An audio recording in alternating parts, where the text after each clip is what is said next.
Hello, everyone, and welcome to another round commentary for the 125th edition of the US Open. I'm WGM Sabina Foisor, your host for another round chess. Hopefully, some exciting chess will be brought today. Yesterday, we had some topsy-turvy games, some draws, but today it's the final round of the Invitationals, and I cannot wait to see what the players are ready to bring for trying to win the competition.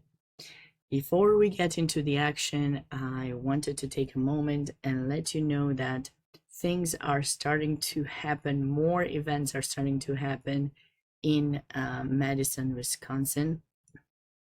And if you happen to be on site, don't miss the opportunity to check out the full schedule so that you are staying up to date with various other side events that you can join and compete in, or maybe if there's a particular committee meeting that you want to join, that is something you want to be on the look for.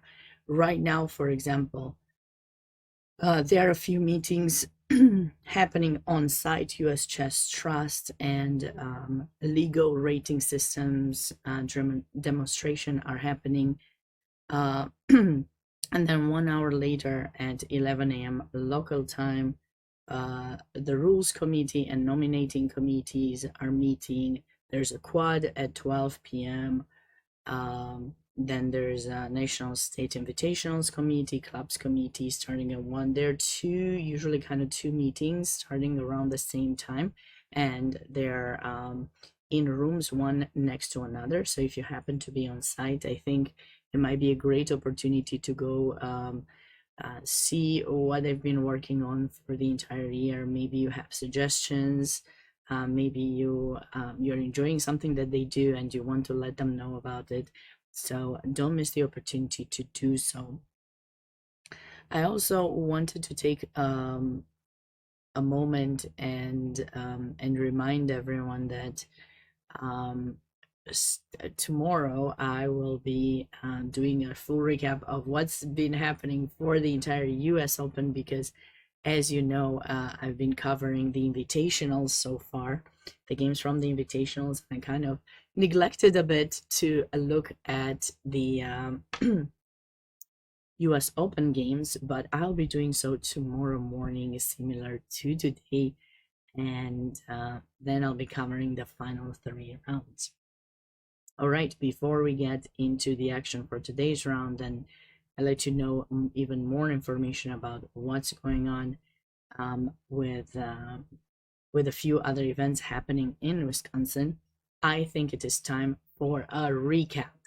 So today's recap is presented to you by by me. It was definitely a round I wasn't quite expecting. Yesterday, a few draws in the top boards of the Irwin, but we had quite a nice decisive a game that happened on board 4, and I want to start with that one. That was played between FIDE Master Gregory Markzon and Valery Kosoki. And it started as a Sicilian, and I found it interesting because the players kind of got out of main theory early on. So although Black has attempted to play the Najdorf, White decided to play one of the lines that maybe is not the most topical one, which is f4.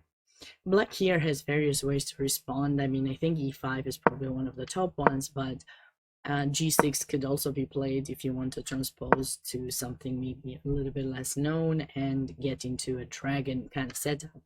Well, in this position, Black ended up surprising us all by making this move b5.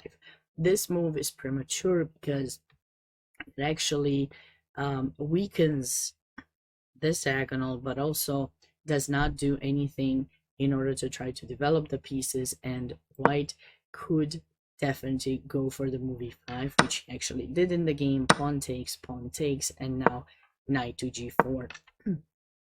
b4 could have probably been played, but after knight a4, white still maintains a bit of advantage because they have more pieces developed and they are going to be faster with the castling. But in this position, black made this mistake, knight g4, and this is the kind of mistake that's quite typical for Sicilians because you know, the bishop protects the knight, the queen attacks the knight. So if you find a way for the bishop not to protect the knight anymore, we're going to win it. So how do we do that? Well, in an easy fashion, knight takes b5. So now, if you recapture with the pawn, we get bishop takes b5 check, and regardless of which piece you're putting in front, this bishop is still protected by the knight. So white can simply grab the knight, similar to a tactical idea that we usually encounter in the dragon. And this would have sealed the deal. Obviously, after knight takes b5, black is not necessarily forced to recapture, but what else are they going to do here because their knight is under attack? They can't certainly consider to recapture, but then probably bishop f4 comes out with tempo. This bishop will be developed, queen gets developed as well. We need to make sure we retreat with the knight in c3, and white enjoys a very pleasant position. After bishop f4, g5 was played. Black is playing in the style of the initiative, trying to grab the pawn in e5. White did not want to give him that opportunity, so he played bishop g3, knight e3. I really love this move because, first of all, it escapes the threat. There's no more ideas with knight takes b5, and also, it's a move with tempo. We always want to try to make moves with tempo, specifically in positions where we're struggling with the development. White played queen e2. I believe queen f3 is a slightly better option because it keeps the queen a bit more active, keeps the pressure in a8 as well, attacks the knight, and I think it would have given white a slightly more comfortable position. Obviously not this because here, but we would play first bishop d3, and then we can go bishop f2, get rid of the knight, and we can castle, and white has a fine position.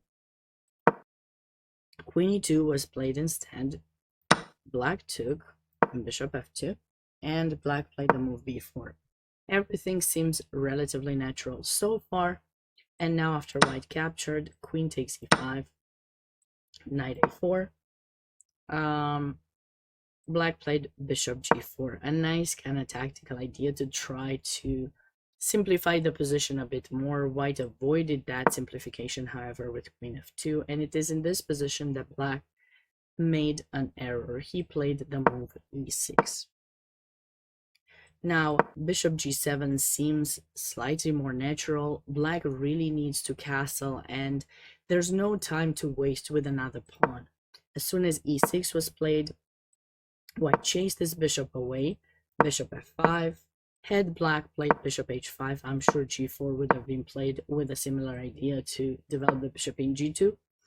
The next move, or maybe we can even castle because now there's no bishop that stops white from doing so. And I think long castle is definitely the right kind of approach for white, bringing the king to safety and getting ready to take the initiative against black's king in the center. After bishop f5, white should have definitely castled immediately. He played g4, which still allowed some complications after bishop takes c2, because now if we recapture, queen takes e3. White played bishop g2, and it's actually kind of funny. Rook a7 is perfectly fine for black. He should have played it, and he would have enjoyed natural position. But after bishop takes a4, short castle. I guess white wanted to castle short after all. And in this position, white's threatening bishop d4, skewering the queen and the rook. Queen takes f7, and the rook in a8 is hanging as well. It's really difficult to find a move to save the game, but definitely the pawn in f7 needs to be somehow protected. And after black touched the bishop, potentially by mistake or not, I'm not quite sure, he ended up resigning after queen f7 and bishop e6. You may ask, okay, what other choice did he have? Because a move like f6 is not ideal. I know it's not ideal, but it might be the way to go. I think he just felt that bishop d6 is actually threatening mate, and that's why he probably played it. But yeah, something like this may have kept black in the game just a bit longer.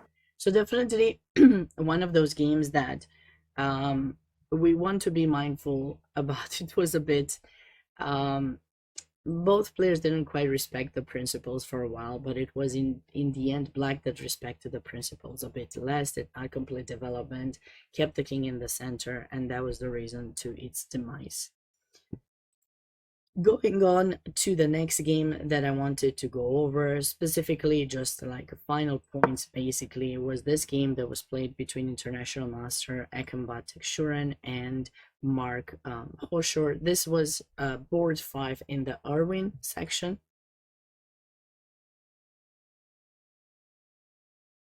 The players actually have started as some kind of queen pawn endgame, but then it transposed to a position that looks like a Dutch, a Leningrad Dutch to be more exact. And basically in these types of positions, white has the ability to play e4 at some point. Sometimes they play c5 too, but they don't want black to respond with d5. This pawn is weak, so white just needs to find its way to get things going in the position. After black's response, rook to d8, white decided to go knight d5. I really like this idea. Obviously, if you capture, pawn takes, and white's regaining the piece, and then the pawn in b7 will be hanging.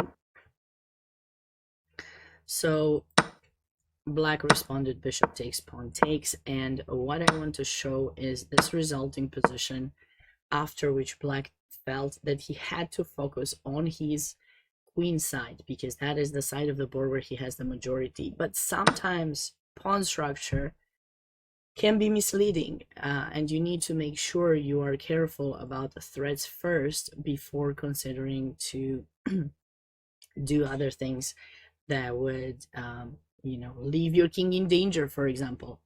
So here black needs to try to find some way to get some defensive ideas. Maybe rook f8, bring this rook back, knight f5, retreat to the bishop, maybe bring the queen over. Make sure his king is somewhat safe, because with the bishop in e4, black will certainly have to face pressure on the pawn in g6. There's no f pawn left to protect g6, and black may get in trouble. And I really loved how white was able to outplay his opponent from here. He played h4, and after this, queen to d3, getting ready for some sacrifices after pushing the pawn. Now also, of course, this pawn is attacked. Queen b6 was played. h5, black decided to defend, and I just want you to see the natural continuation of the attack that white was able to deliver here. Rook h1 attacking h7, and now for the final finish, bishop takes h7. After the knight recapture to check, and a rook takes h7, and it is game over after bishop g7. I love the final move of the game. Well, almost final. Now obviously white wants to play bishop h6, but the bishop is bothering, so rook to c3. Look at the beauty of this move, just hanging the rook, but once you take it, we will have bishop h6 followed by queen g7 mate, and black resigned. I think that was certainly a beautiful way to finish the game. An interesting moment arose in a highly fought game between two of the top players in the Denker, and that was international masters Bach and Go and Evan Park.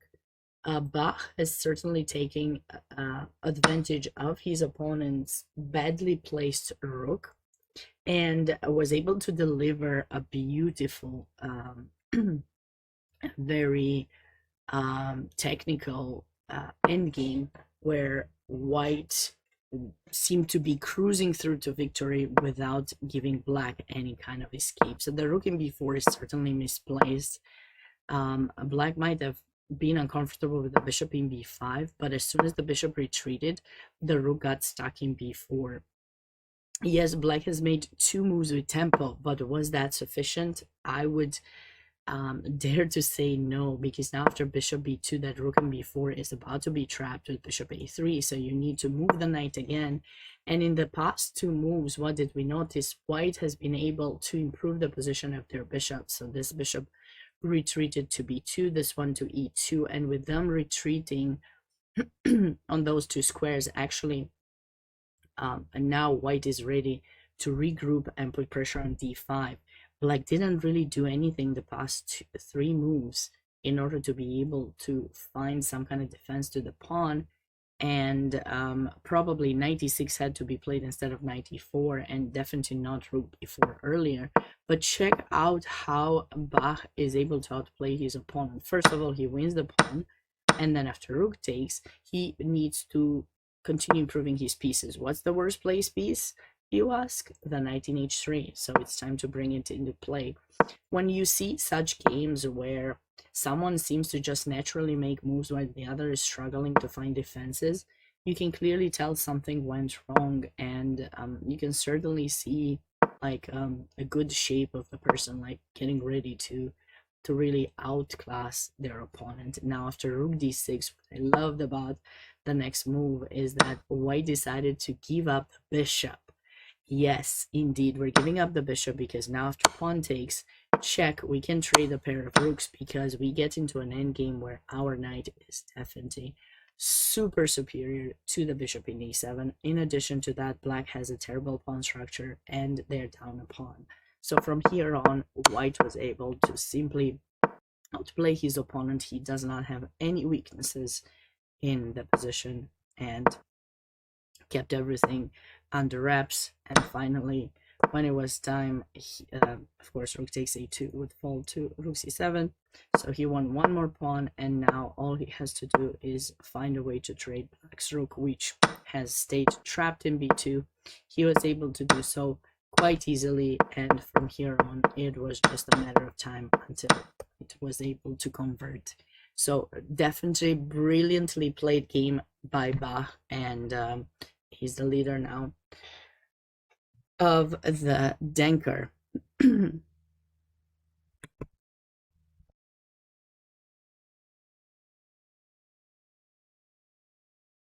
Now this was the game of the round to me. I gotta say, I was amazingly impressed with the way International Master Liam Putin has played his game. Probably, I presume it was home prep or something, because this was just, it was just brilliantly played, and he sacrificed the queen at some point. So when you sacrifice the queen, you either really have some kind of preparation, home preparation, or you're simply really brilliant. I don't know.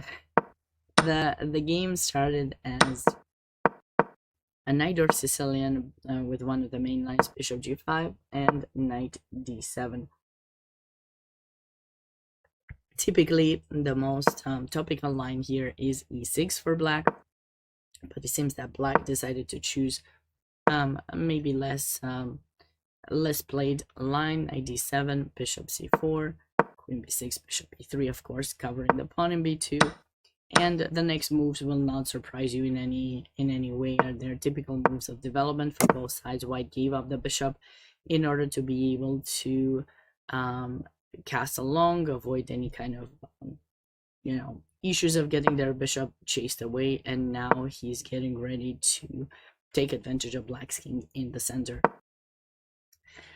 After bishop d7, I love this move, knight f5, sacking the knight, but we're ready for some material gains. And here I think probably knight b3 seems to be maybe something that black can do first and then castle. In the game, black castled first, but eventually in the game he did capture in b3, so it was kind of like move order change.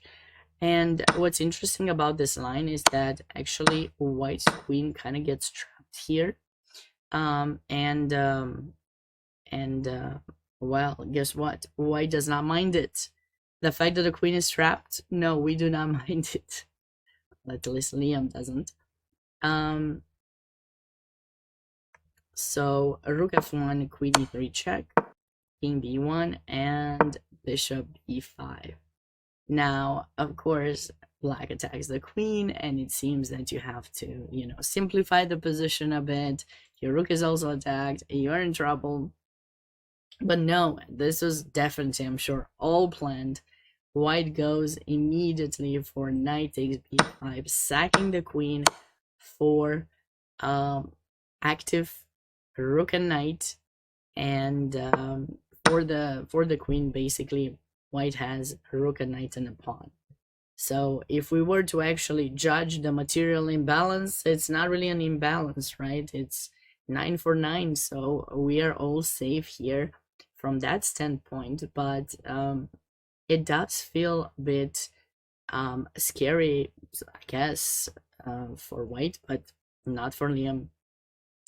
The rook does still have pressure. We're threatening rook takes there, and actually white doesn't quite have weaknesses. This may be one, but it's well protected by the knight. And now all white has to do is just find a way for this rook to get into play, to be able to get coordinated with the other rook and the knight. And he's able to do so. After rook d8, king a2, nice prophylactic idea to avoid all checks on the back rank once white's rook is going to be brought into play. And it's really hard to find the best move for black. Rook d4 was played, and I think I checked with the engine as I was analyzing yesterday, and the best move for black is king a8, but good luck finding that move. Obviously, the idea is not to allow white to capture that pawn with check, and then basically, because if you take it without check, then there's rook takes d6, so that's basically the idea of king a8. But okay, white can still continue improving in this position, and it's just lots of analysis that possibly he had them from home or not.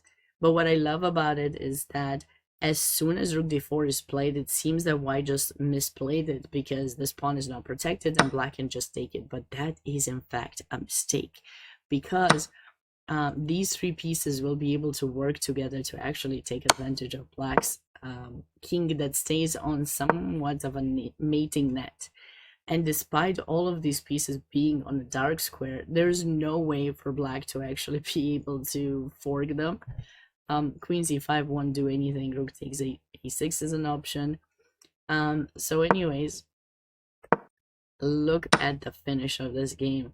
Knight c4, he's not in a rush to go rook b7, though there could be some kind of so now, like, we want knight c4, we got the rook covered, we want to play rook a4, rook takes a6 mate, and now you need to find a defense. So black goes queen g1. So now obviously if you do that, we'll be happy we survived. But of course Liam did not do that. He grabbed another pawn, and the more the game progresses, the more you start really enjoying having a rook and a knight with the abilities of mating the opponent.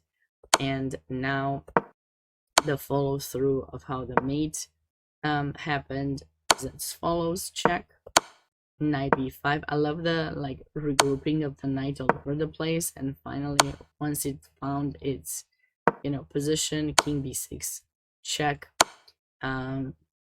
I think knight here was finishing the game one move earlier, but rook c6 was played, and after king a5, rook e5, and the score sheets were signed. So my favorite game so far of the tournament, if I weren't, or if you weren't a Liam Putnam's fan until this moment, I feel that I may have convinced you to be one, because this beautifully delivered this possibly home prep, but then you still have to convert. I don't think he had everything analyzed, so well done, Liam, and we'll have to see how he finishes off the Invitationals. Moving on to another game that I actually enjoyed. I mean, quite a lot of them were very interesting, I gotta say. We had a couple of moments that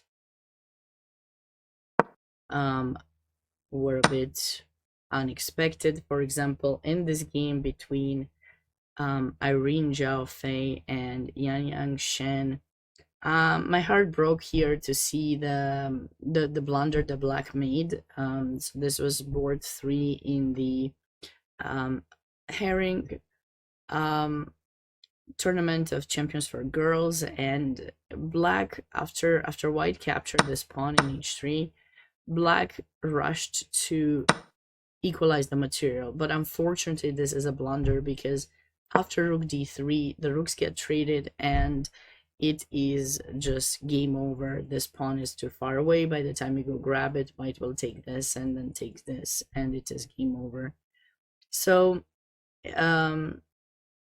what did black have to do in order to save the game? Well, simply play king d5, put additional pressure, wanting to take it with the king.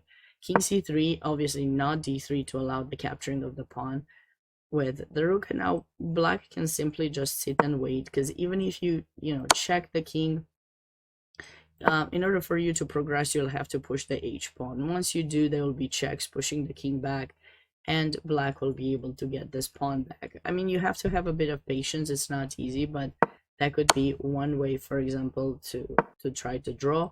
If you want to avoid the checks, you can simply play the move rook f5. That way there's no checks. You can just sit with the rook on the 5th rank.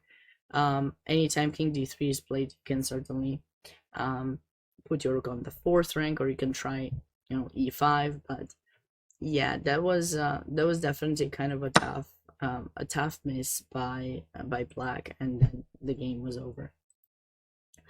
I certainly have to show you this next board that was really amazing, because how often do you get to see this kind of tactical idea.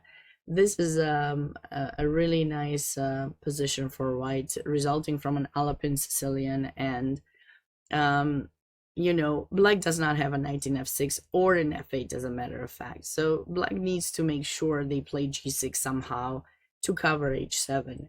If you don't, like black did here, black played the move bishop f8, and you can definitely, hopefully, find the right continuation for white. Women's candidate master Ismailova Khanim certainly did, and it's one of those beautiful tactical ideas that everyone must know. The first tactical idea that ever existed in chess, and that is the Greek gift. Bishop takes h7. Obviously, if king recaptures, knight g5 followed by queen h5, or sometimes we also mate by putting the queen on the diagonal and bringing it to h7. So now after king h8, knight g5, h5, white went on to win and eventually delivered a checkmate, as she brought black's king into her territory. King g2 followed by rook h1, and it was game over. So certainly, a nice kind of finish to see in such a tournament. Lastly, I believe the last game that I want to emphasize on, that I feel was one that was quite important for the standings, was the one that took place between FIDE Master Ted Wang and FIDE Master Ling Shizhu. So in this particular position, after black played the move queen to g5, white is enjoying a slightly better position with a further away passed pawn. But there's more to the position than the eye show at first sight, because basically here, like, there are a few tactical ideas that are present, and if you miss it, then you miss your chance to convert. And Ted, it was leading the competition. He's still leading with 4.5, but he could potentially have converted this game and been on 5 out of 5, 1 point ahead of the field, had he found this move h4. Once we play h4, we're chasing this queen away. Obviously, there's some scary situations with knight f4, but as long as you're making sure nothing is concrete, you can play h4. The check is not going to bother you. You can simply move the king. The knight will be hanging, the queen is hanging, and no matter where the queen goes, the knight will be captured, and there won't be any perpetual or anything for black. This knight in c6 is actually a beast. and white would be simply cruising through.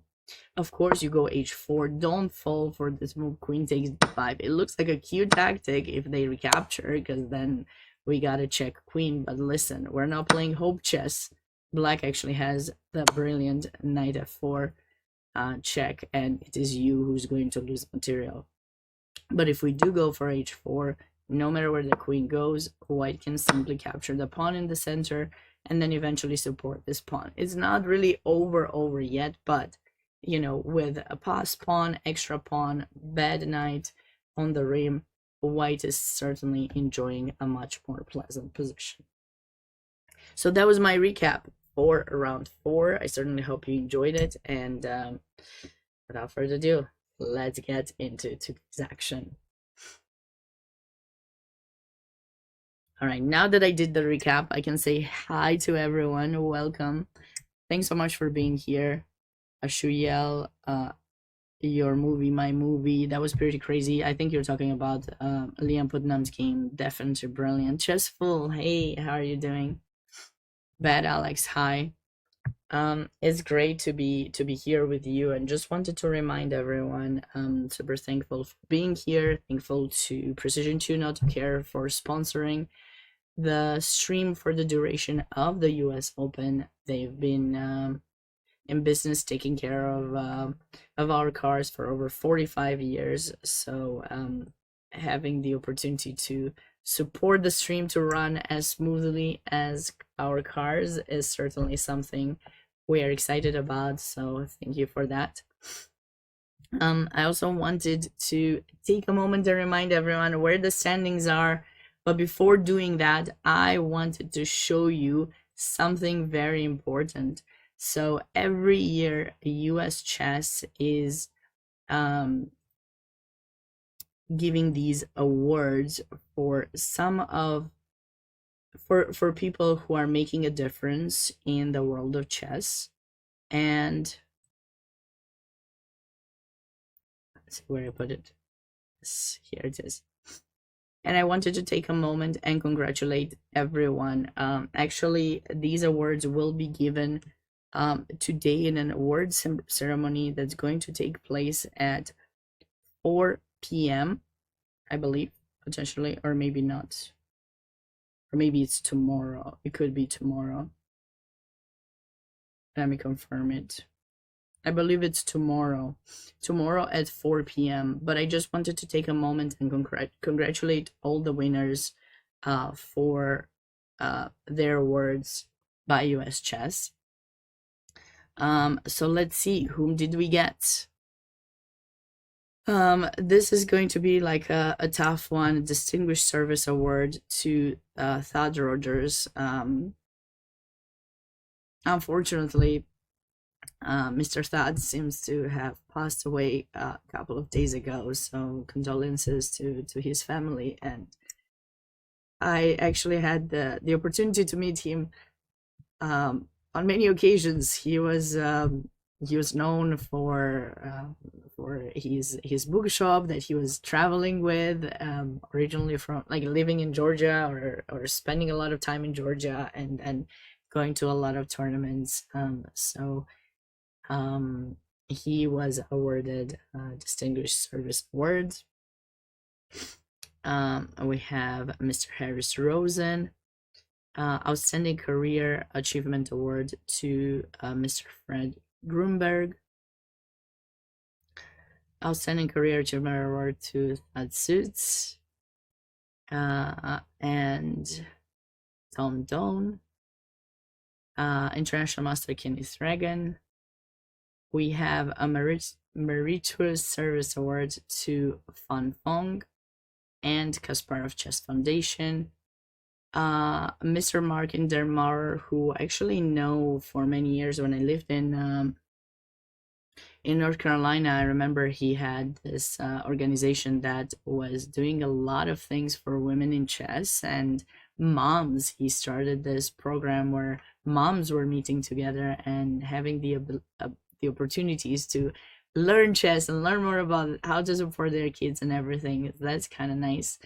This is certainly a special one to me because Kimberly has been, she always calls me like her chess daughter, so it's nice to see, to appreciate her for the amazing work that she does for women in chess and girls club. If you've ever been at the US chess tournament, you certainly have seen Kimberly. She's one of the most cheerful people that I know, that does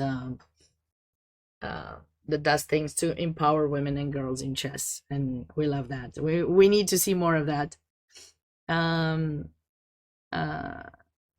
Mrs. Barbara Stafford as well, and Carl Leo Dabler the third. Grandmaster James Sargent is awarded the Frank Marshall Award. And then this is an organization, Fem Chess, that does a lot to support girls and in chess, and they have quite a few events that they organize. So congratulations to them for getting this award. Grandmaster of the Year, Grandmaster Fabiano Caruana. It had to be him. He's had an amazing year and qualified also for the candidates. We're looking forward to seeing him compete once again, and hopefully getting the chance to the title of world champion once again. International Master Calvin Blocker is awarded Standing Player Achievement Award. Same for International Master Salmatera. Best Olympic team. Of course, the both Olympic teams have done amazing in the last Olympiad. Getting a medal is huge, representing your country. And yes, if you're wondering about some of the players who are playing in the Irwin, they have won twice right now, back to back, the World Senior Team Championship for plus 50. And this year, it was composed by International Master Stuart Rachels, Grandmaster Gregory Kaidanov, Grandmaster Igor Novikov, Grandmaster Jan Elvest, and Grandmaster Alexander Shabalov. So that's kind of awesome. The US Open has started on Monday. Outstanding team achievement for the women's team as well. I had the pleasure to meet a lot of these ladies, and they're amazing. Best female player of the year, Carissa's had a great year. I'm looking forward to seeing when she will get her Grandmaster title. I believe she has 2 norms, so next one is really close by, so we'll see how close she is to it, but I'm sure it will be in no time. Grandmaster Burrington Hardaway has had an amazing year as well, becoming Grandmaster not long ago. City of the Year, Vegas. Tournament Director of the Year, Mr. Jeff Vivel. I believe he might be there as well. She will soon. Yes, she will. And here are the rest of the awards. I just felt like, you know, everyone deserves recognition for their achievements. And College Coach of the Year, Grandmaster Bartolome Mancheja. And there you have it, Mr. Mrs. Jeannie. Rex and Jeannie Singfield, for all the amazing work they do for chess. Mr. John Rockefeller, David and Maureen Graymond, and Mr. Dewain Barber and his wife Susan. Mr. Dewain Barber, the Dean of Scholastic Chess, as he is known. He also had a great interview on US Chess with National Master Brian Tillis. You should definitely check that out. It's definitely a great interview. You can learn more about how he got everything started and these tournaments, invitationals that we are talking about all the time. All right, let's get into the standings and get into the games, because I think everyone is looking forward to it. Congratulations again to all of the players who are awarded. Now, let's see. Okay, we'll start with the Irwin.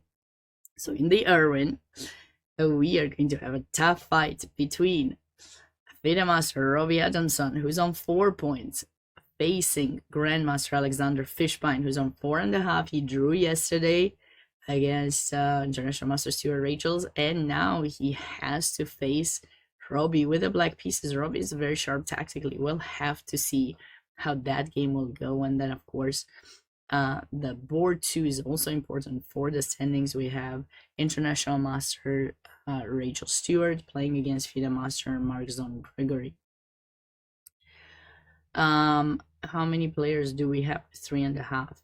8 players with 3.5 trying to battle it out to finish shared third. We'll take a look at those as well. Talking about the Denker, which is the high school tournament of champions.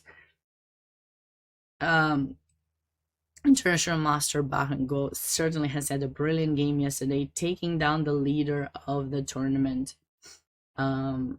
International Master Eric Liu. So now it's going to be really interesting to see whether he will be able to win the competition.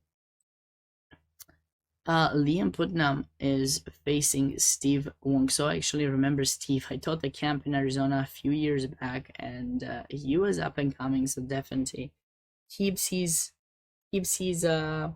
improvement right on top there. And these 4 players will be competing, of course, for the first place. And then we have quite a number of players. Once again, 8 players with 3.5 trying to catch up and share third place.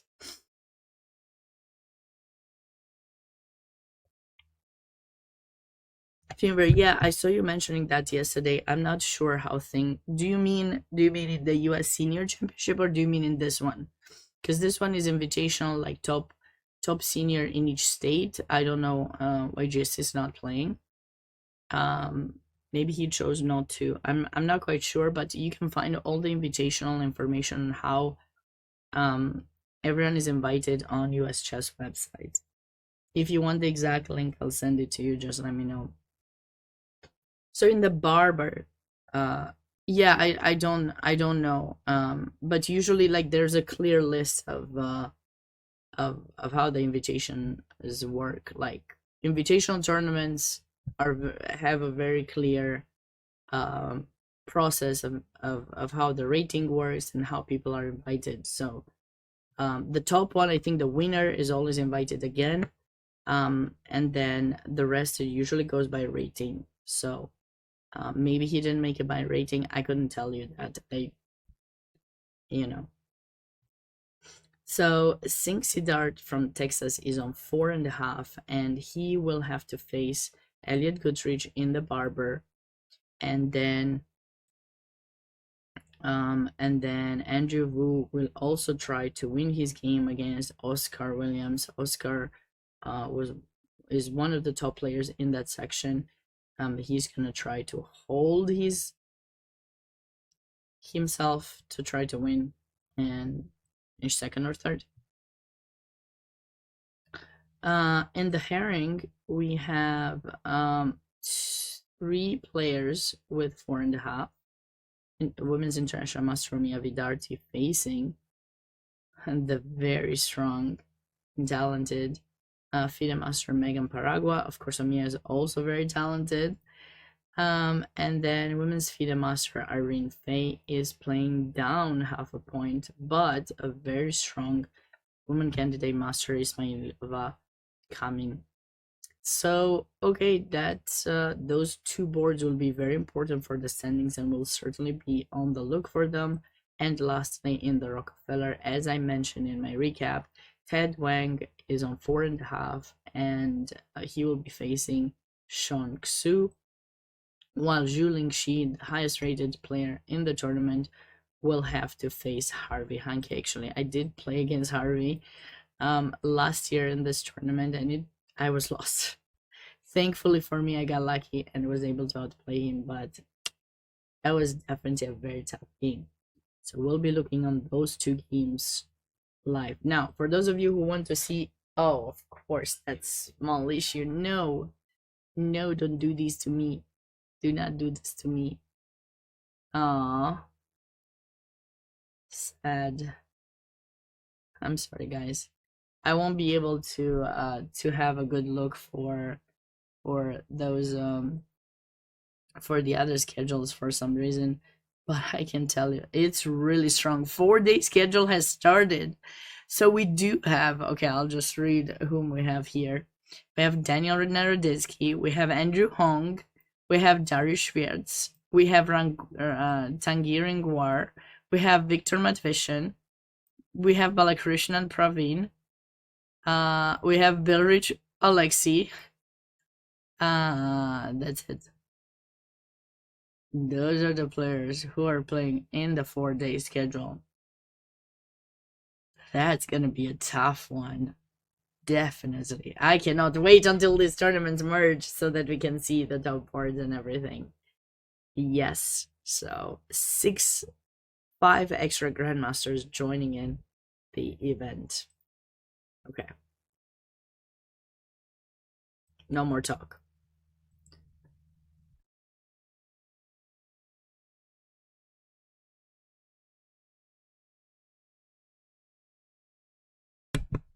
No more non-chess talk. Let's get into the games. I think everyone's been waiting for this from day one. So, will Robbie be able to outplay his opponent or not? What do you guys think?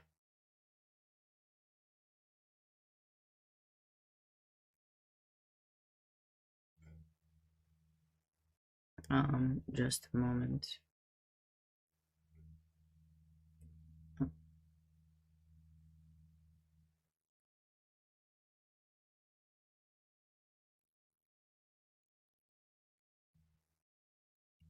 All right. Oh.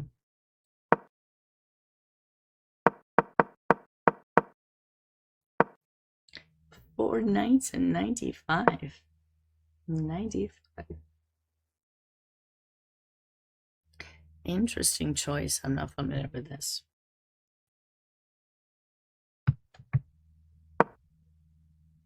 Some kind of surprise weapon. What is happening? What is this? I'm sorry. Non-principal Robbie, what are you doing? What are you doing, Robbie? I don't know what this is. This must be some fancy idea. Oh, c3 bishop c2. Fancy. He takes the bishop. Okay, makes sense. He's gonna go bishop c2 to go d4, but black got d5 first. Black got the d5 first. Okay.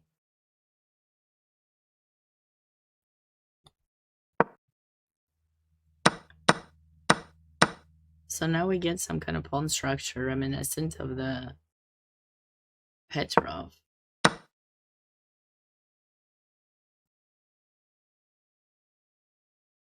Interesting. Whites up the bishop pair. I think this is the first time I'm seeing Grandmaster Fishbein thinking a lot and being in a slightly inferior position in this tournament.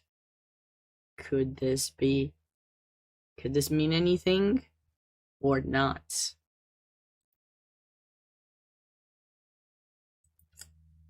I don't know yet. You'll have to let me know. Board 2. This is also important for the standings. We have just a French, just a normal Rubinstein kind of. Knight of 6, queen 2. And looks like white went for the long castle. And king b1 very natural. And now puts the knight in e5 to restrict black from castling long due to the pressure in f7. And obviously this is a pawn you cannot capture because after rook g1 you're going to be in trouble. So we are definitely enjoying white's setup position. This pawn also, I believe, cannot be captured because of something. Maybe something like this, trying to chase the queen away. Maybe we have something even better than that after queen takes.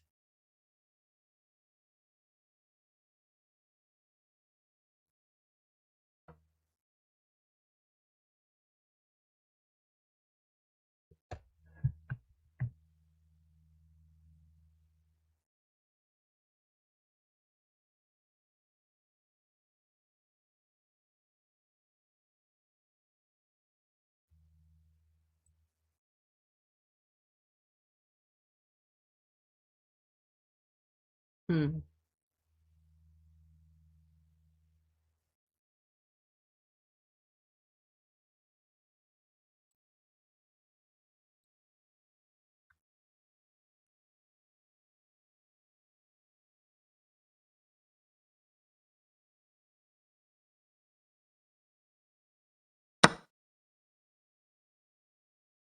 I wonder if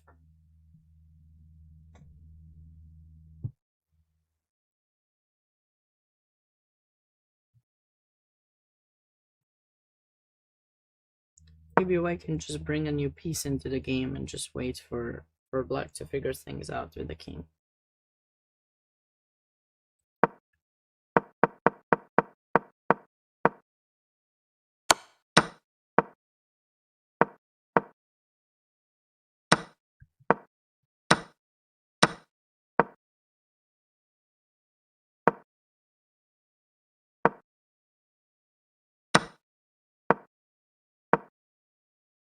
This is still theory.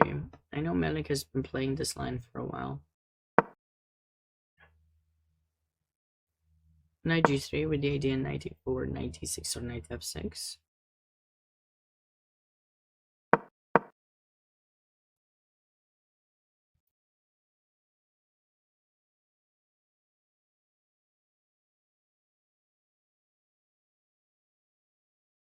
And White enjoys it slightly. I mean, slightly better for the bishops, but I know maybe he should have taken the pawn back.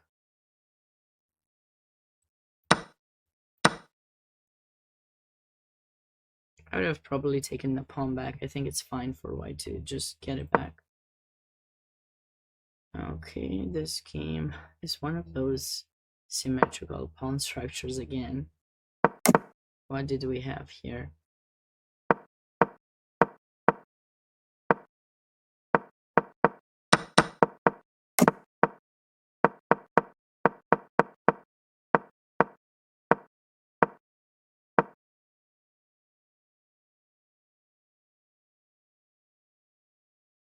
Yeah, very, very symmetrical balanced positions. If someone doesn't blunder, they should be good.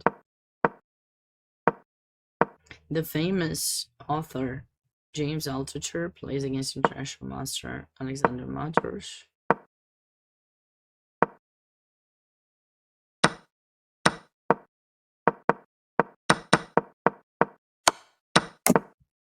Right, Black is enjoying a pretty favorable position with the bishop versus a knight. And White does have a bit more space, but the thing is with the pawn in g3, the pawn structure has been weakened a bit, so I have the feeling Black will eventually move the knight and maybe play f5 in order to try to open the bishop, and I think he would just enjoy slightly more favorable position.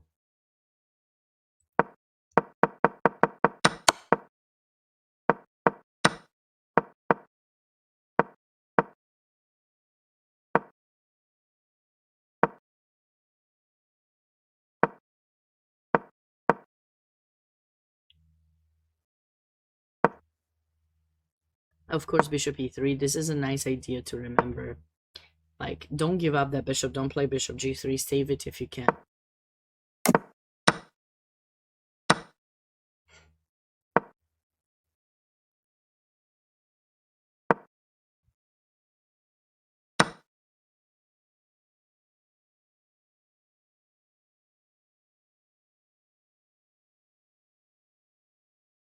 Okay, so bishop takes d4. An interesting choice by Black. I'm not sure I feel comfortable about this decision. I feel like Black should probably go back knight to f6, right? I mean, why does he make White's life so easy?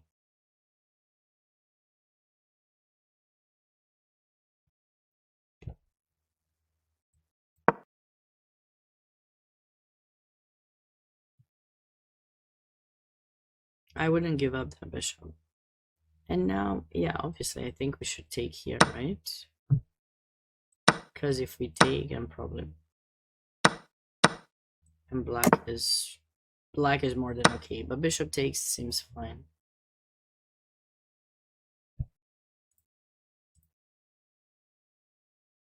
All right, what did we have here? Shoving.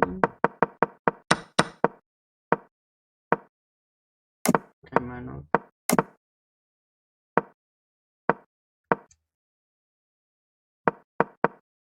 Okay. Still theoretical kind of position. I'm liking white a lot.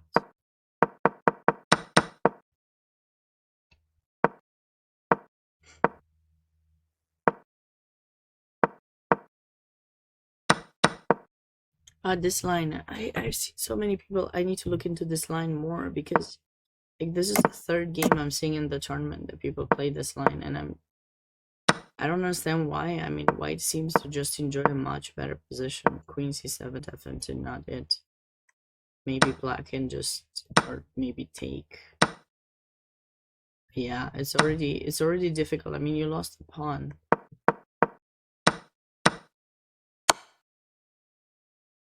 Okay, king b1, and then this knight will have to find a spot, and this is a pass pawn. Okay, white is definitely on his way to win this. What was this? QGA, yes. I've not seen this line with e5 for such a long time. Yeah. Still early to tell, but I mean, I personally prefer white in that position. We have a ready on board 5. Black gives up the light square bishop to put the pawns on white. But I think, you know, white is certainly able to create some unpleasant ideas. We can take and then get the knight out.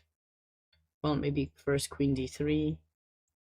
And then I'll see knight d2, knight f3, knight e5. Maybe f5 ideas for white.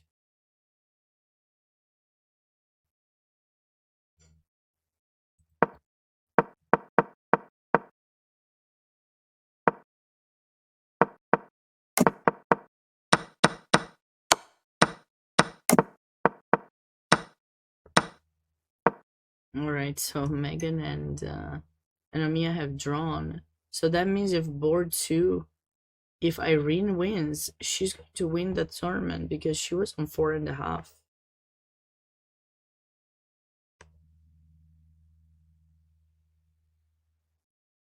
Okay, that was an interesting decision, I gotta say. This is gonna be the game to be looking at. Interesting decision by the girls to draw. Uh-oh. White is on her way to win already.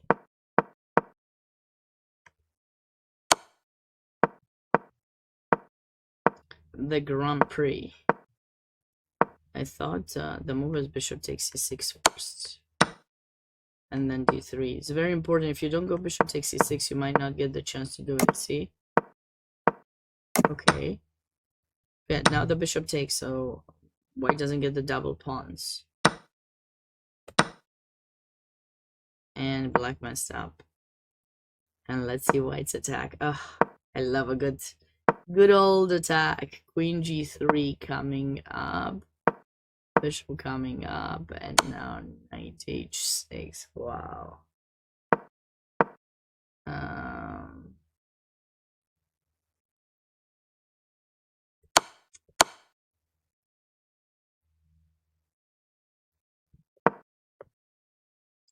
How do we finish this off?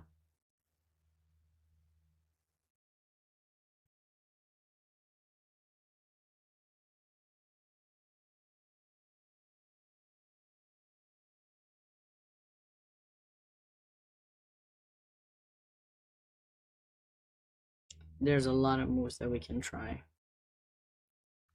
The first one that comes to mind is probably not good is e5.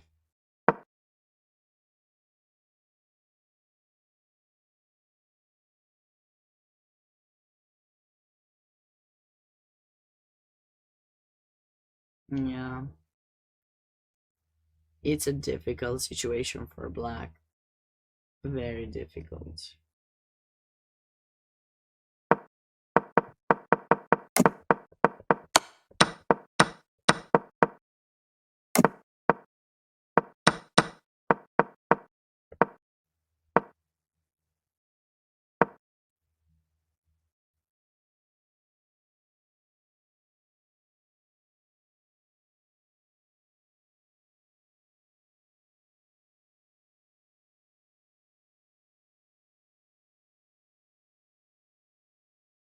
Yeah, this is that line that I was mentioning. But Phoenix idea, bring the knight to g3, bring the rooks on the e file. Actually, this idea with h5, h4, white can simply go knight h1, knight f2, so the knight from f2 still supports e4, and by being in f2, it also stops the knight from going to g4, which actually helps white to have a pretty decent position there.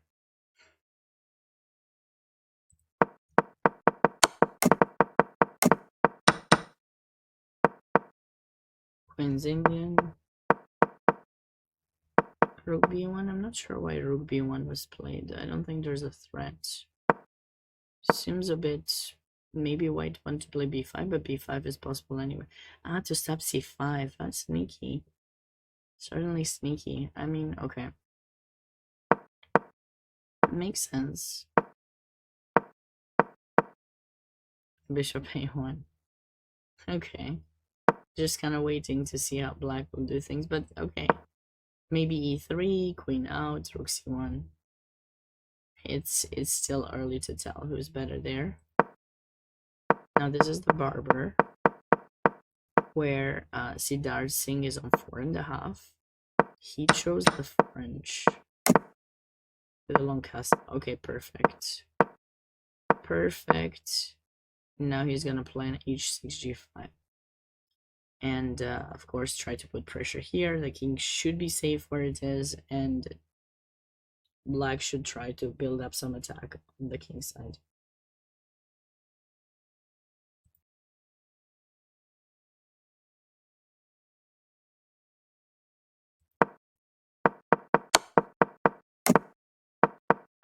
Another canal attack. The bishop goes to c to protect e4, and then eventually e5 has to be played.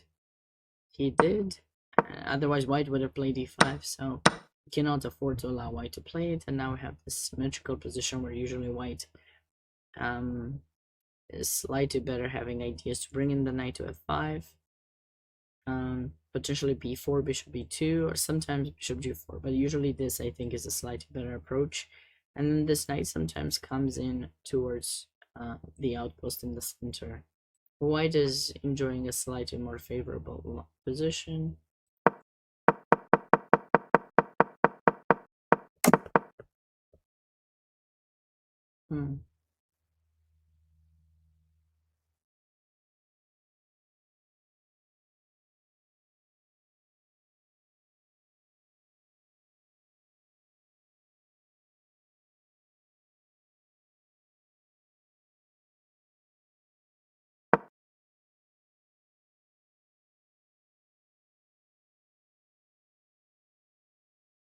I like home.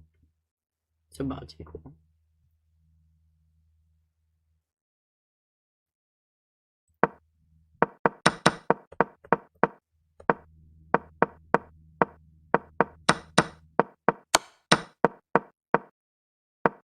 This is a very topical, theoretical Sveshnikov line.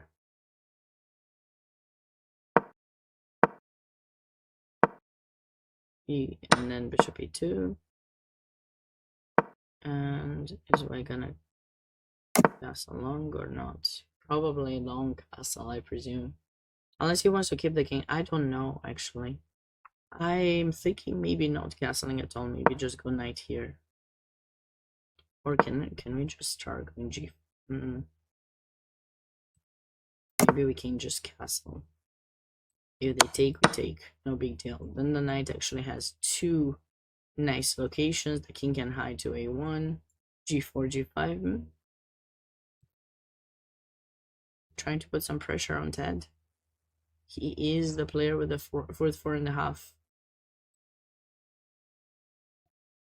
So in the Rockefeller, Ted is leading the tournament with by half a point, but there are 7 players with 4 points that are trying to catch up with him. So, you know, he needs at least draw to be a co-champion. Oh, Harvey's looking good there. The Yanish, it's been a while since I seen this. I remember at some point I told my parents I don't want to play d4 anymore, so I built all my repertoire on e4, and this is the first thing that someone played when I played e4 first time over the board, and I lost really badly. I had no preparation against it. I didn't know what to do. I remember it was like over 20 years ago.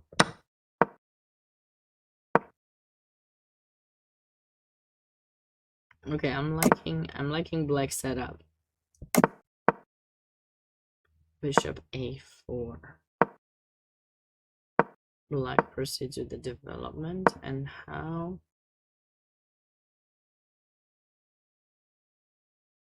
What about h6?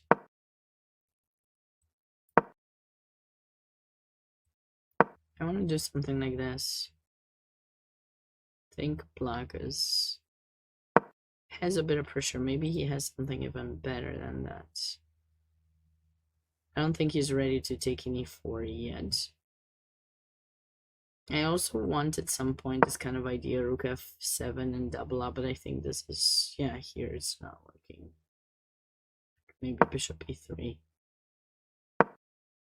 Not be the best approach. What about bishop c6? No, bishop c6. I think you lose. Yeah, my bad. Bam, bam, bam, and check.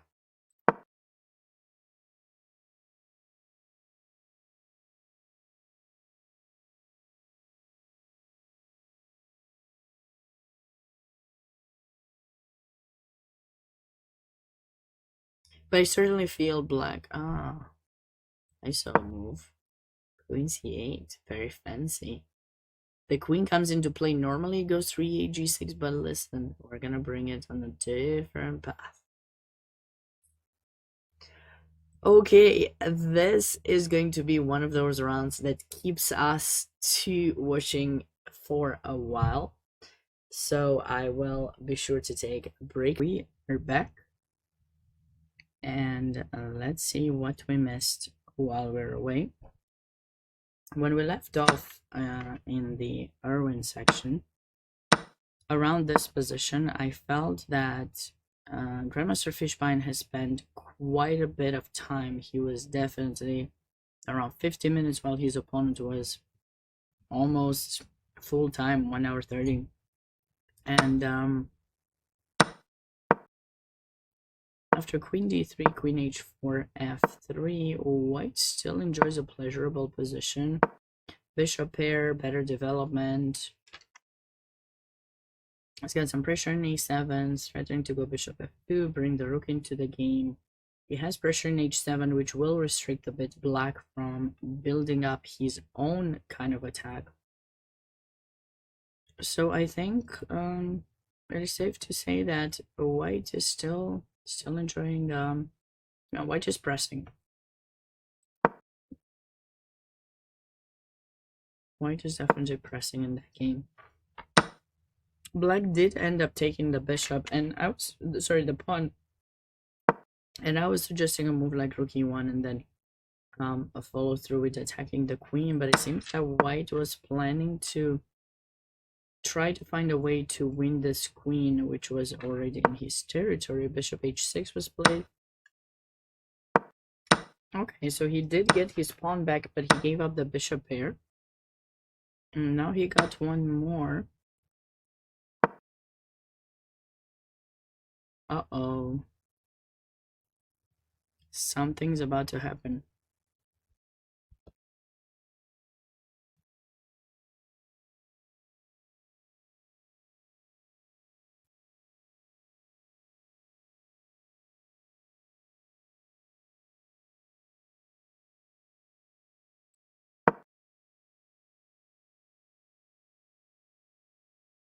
Why does that lose?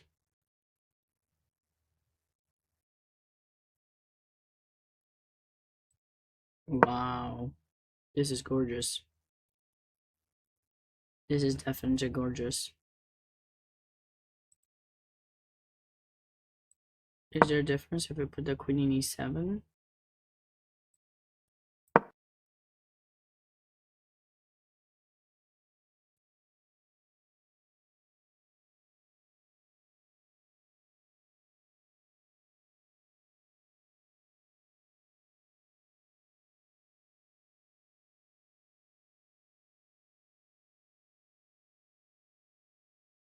There may be one, I'm not seeing it yet. Like, if you take and this, I mean, f6 is hanging.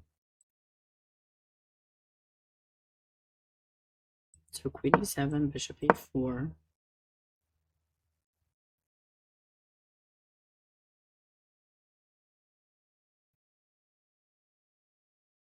Would black just chasm? No, this must be game over.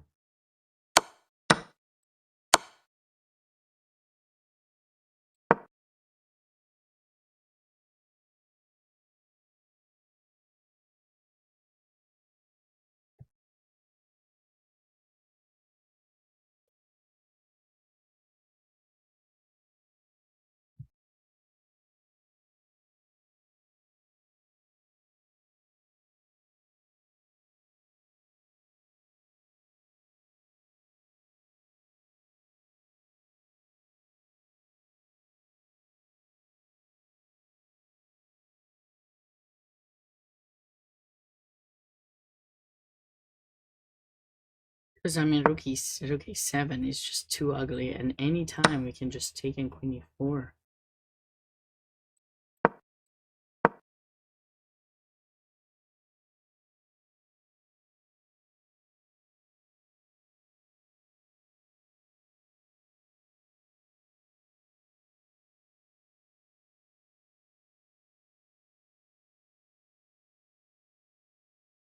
I'm not seeing it. I need help.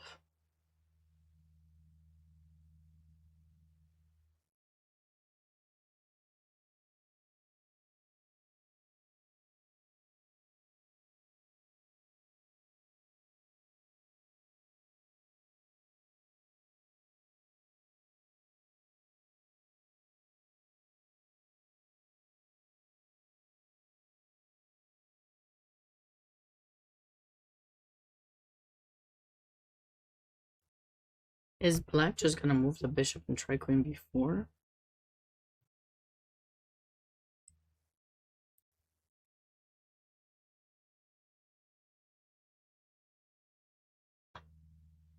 Here? Can't be.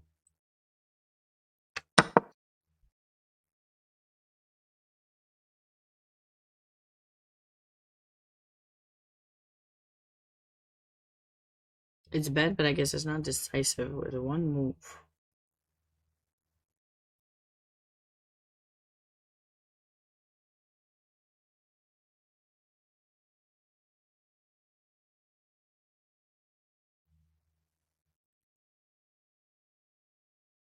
c6, we take the rook for free.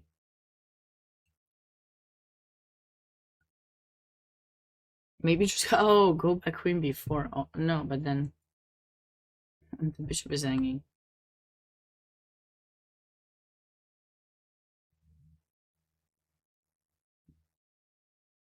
Bishop takes b2. Wow. That's deep. That's deep. Oh my goodness. This is deep.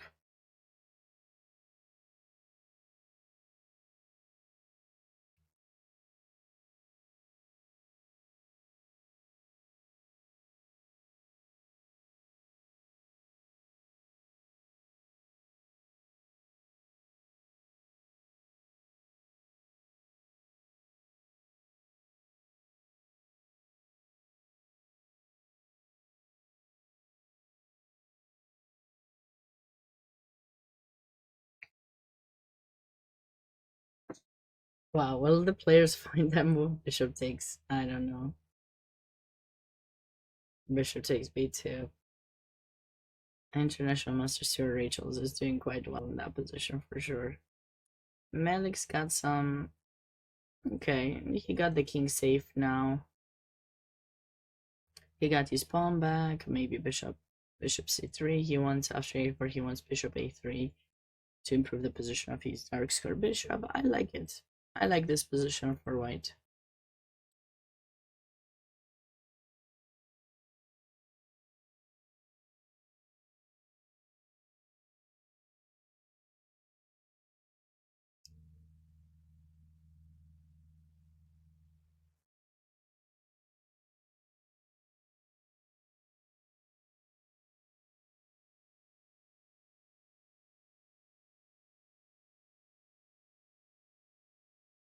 Okay.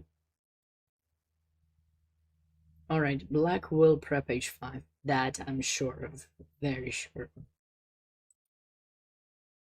He's gotten finally something in the position. White was able to get quite a bit of activity here.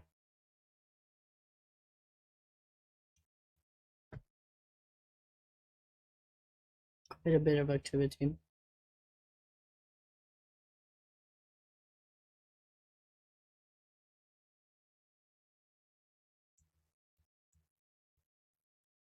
Black will have to continue putting on the pressure.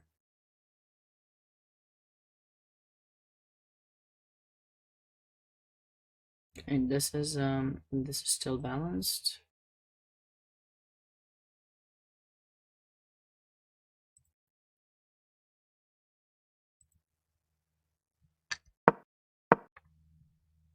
Interesting. So black gives up the knight in order to go bishop c2, bishop takes b3.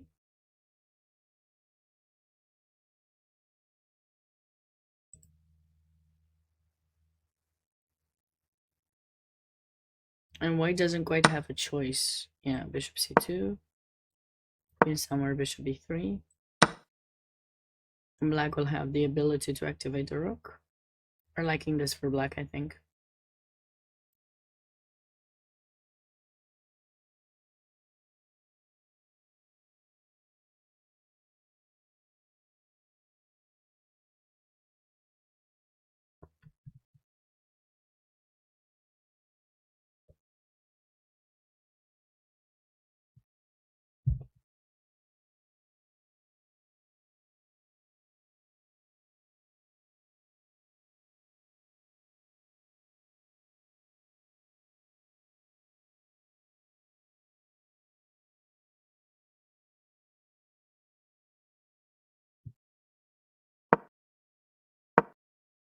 This is going to be a painful defeat. You know why? Because I believe, okay, this seems not to be the best move, but imagine having to play this position where your bishop is killed and so is your knight.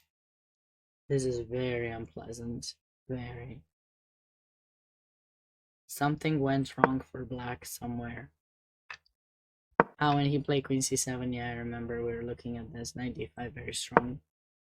And now that will be captured. Knight e7. White's on his way.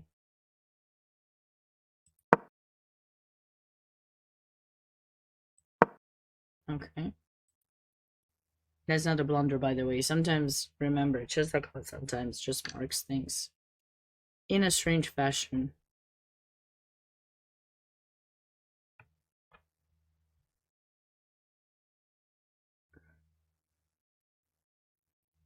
Still early to tell on that one. The girls drew.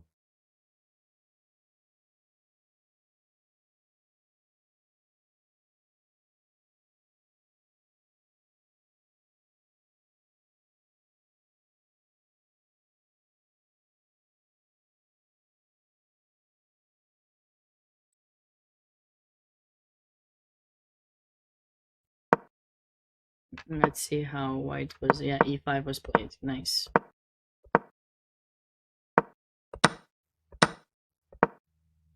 Yet another beautiful win by Rebecca. She's definitely impressed me with her style in this tournament. Okay, and now she just promotes. Very beautiful. Congrats, Rebecca.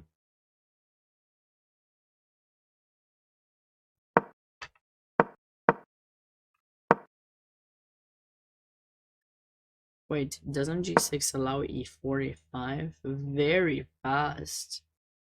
No, in these types of positions, Carlsbad is not really Carlsbad, but is the pawn structure where white wants c4. If you don't play c5 fast to try to break through the center, you're going to be in a very terrible situation because black will attack the center.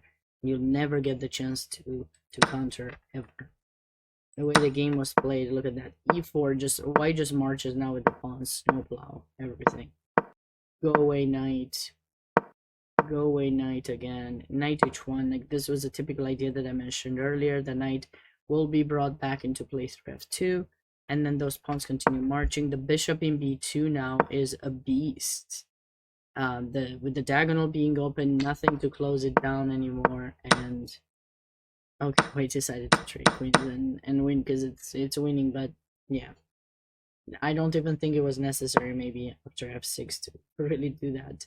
I think white still has the time to improve the position if she so chooses, like knight f2, rook e1, or knight e1, knight e3 to protect the pawn, and then try e5 or f5. And the white is in no rush to improve in this position.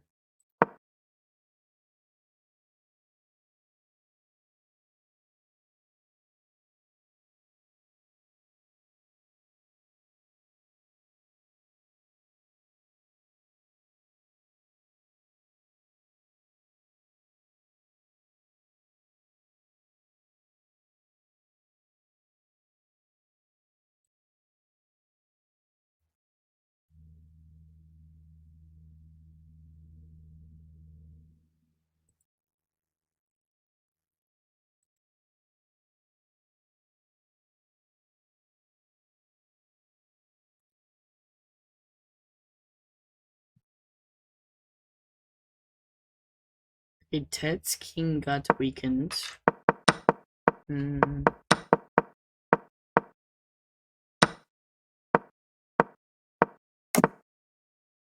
Okay, but he should be able to put the king in h8 and he should be fine, I think.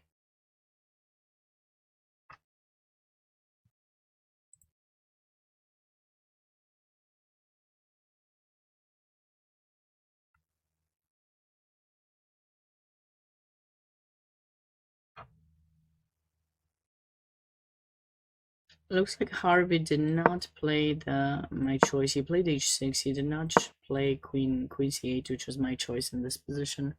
I felt it was very important for black to bring in a new piece into the game, especially the queen, because once this bishop gets chased away and the knight moves, then we will have ideas with rook takes f3. But the way it was played, okay, those things are kind of a bit harder to imagine that will happen now, but maybe after this he will have to go queen c8 and bring in the queen, probably, unless he chooses to go bishop c8. But I like queen c8 a bit more. All right, let's come back to draw. Okay. Looks like the players have repeated the position here. Bishop f2, bishop e3. So now a very likely Grandmaster of Fishbine. Well, he's a co-champion at least. So he's a co-champion depending on what happens on the next board.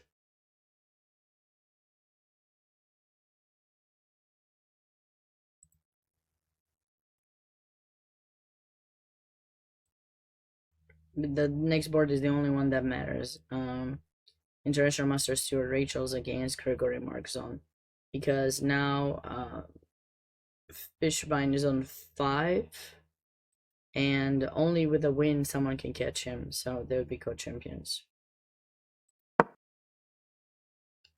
I guess white didn't want to try to continue improving here. Maybe rook e1. It's not so easy to really outplay such a strong player. It's just, you can try. The best you can do is try. This was also an option essentially, but I think maybe black is not worried. They can try to offer more simplifications, and maybe the game will end in a draw. All right, after knight d7, queen takes. Queen takes f2 is played. All right, So not queen e7, queen takes f2. Okay, that was an alternative move too. Queen c4. Okay, that pawn is covered. Ideas with bishop e4 are still present, and now that's hanging too, and we have ideas with rook f1, knight takes f6.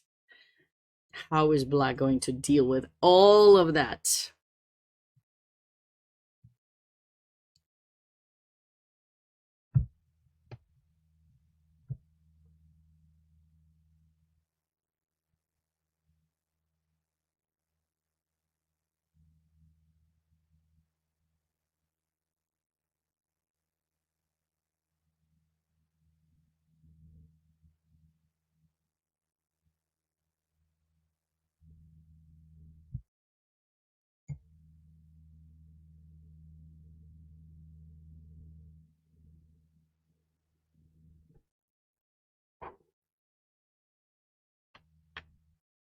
And that's the question.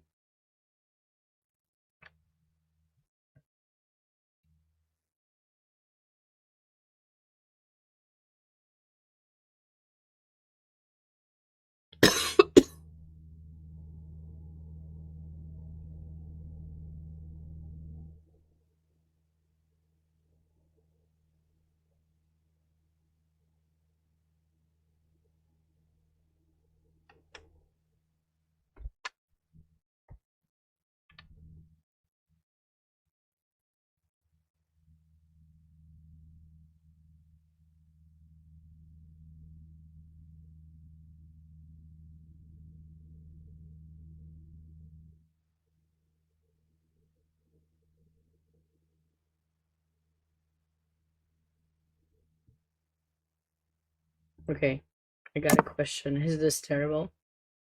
I guess not.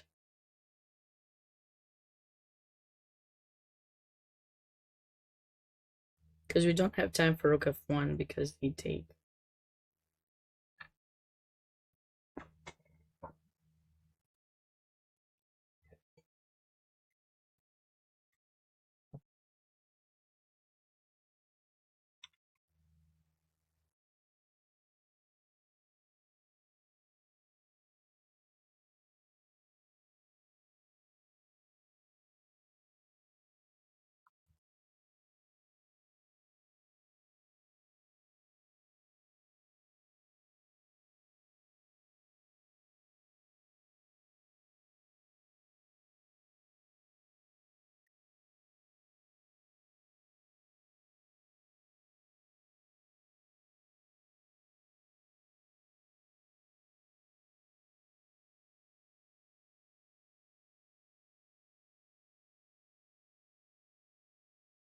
Okay, now if we take, I mean,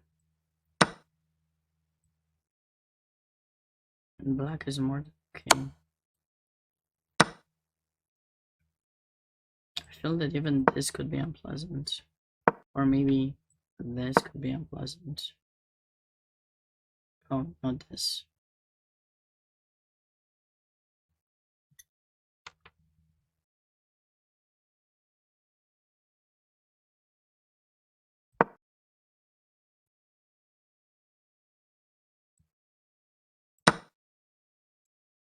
Just take an extra pawn. Okay, so white needs to be careful after castle.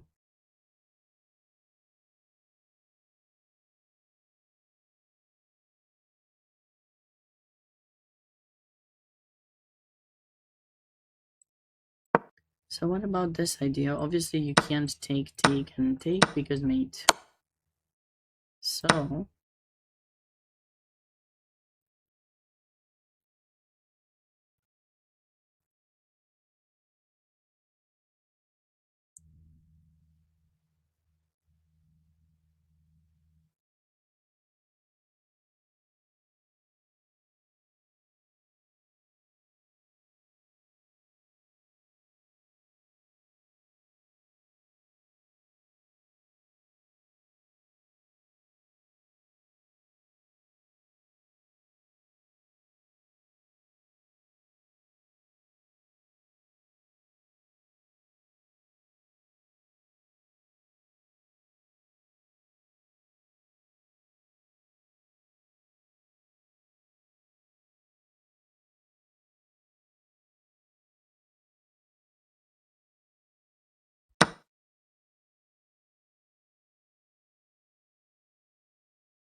Does black have the time to take?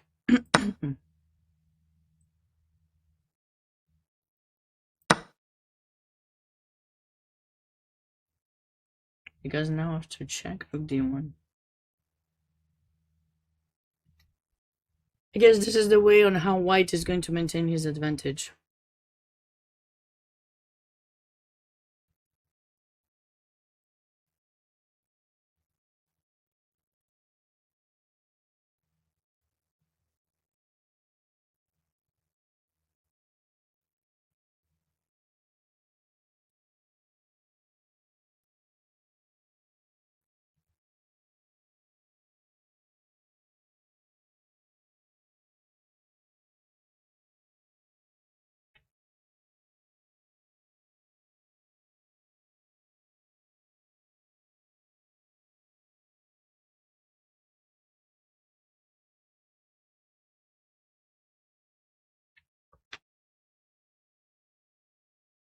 This is gonna be a hard fought.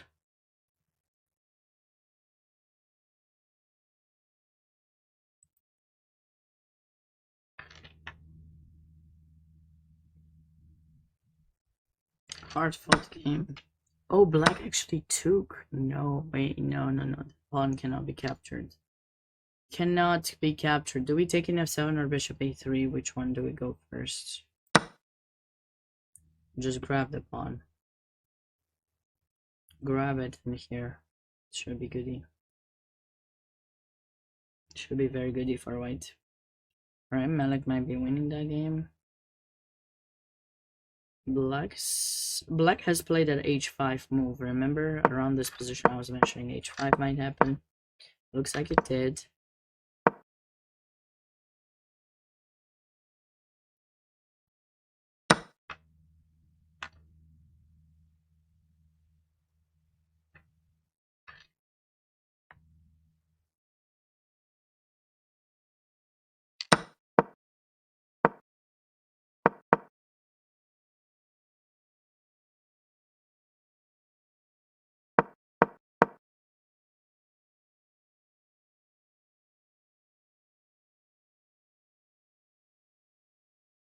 Yeah. It's not so easy to progress because it's not easy for black to actually get to the file. Maybe not knight g6 for sure, but what exactly? Because he needs to find a way to get the rooks over to the other side, but he doesn't have that much space to actually be able to do it.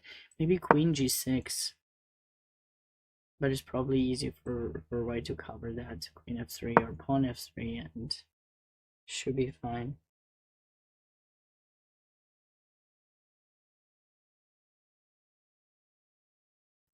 Okay.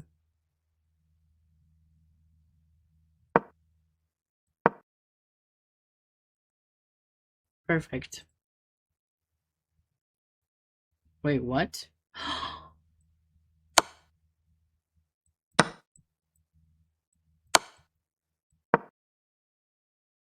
Wait, where's the mate? Where's the mate? There's mate. There's mate in 2. Oh, sorry. Oh, I forgot about the knight. I was like, oh my god. What did I just show? Oh my god. Oh no. Oh wait, did this actually happen? Or oh no, it just shows me there. OMG. Oh, I fell for James. I played him once. A rook d2. No, you think you're defending and then you're actually getting yourself on a mate. Oh, what a blunder. Is International Master Alexander Matos gonna see it?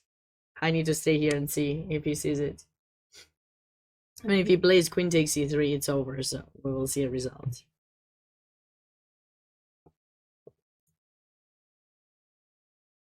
Oh my goodness. This is the toughest. This is the toughest thing, you know? You think you defended the situation, you think you're good, and then...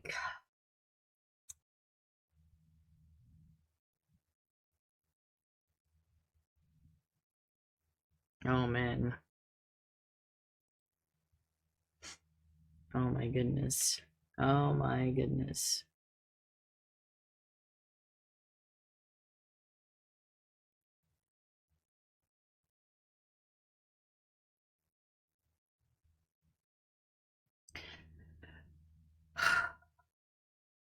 Tough. It's tough to see blunders, you know? It's tough. I know you guys think that I'm here for the blunders, but I'm not.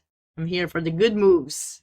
I'm here for the concepts. I'm here for the passion, for the creativity. And that's what I'm here for. Oh my goodness.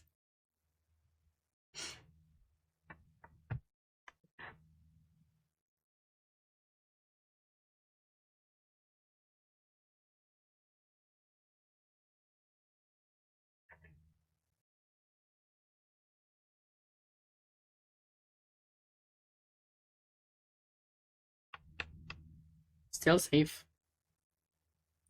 Still safe. Rebecca had gorgeous win. And this looked like a really good game for white. Okay, she's trading a bit. Yeah, this was a game where she took an f6 and traded to the end game, and now she's up how many pawns? 2 pawns. And ready to convert the game.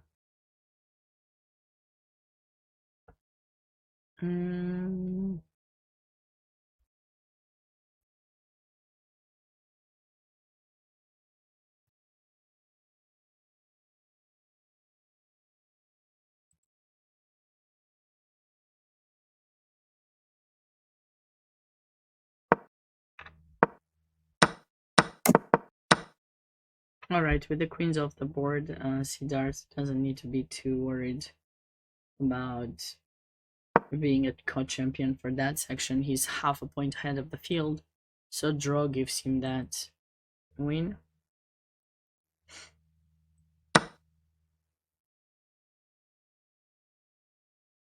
Bishop c8 was indeed played. Yeah, I really wanted the queen to come into play, but I guess we'll accept the bishop as well. Nothing else happened here.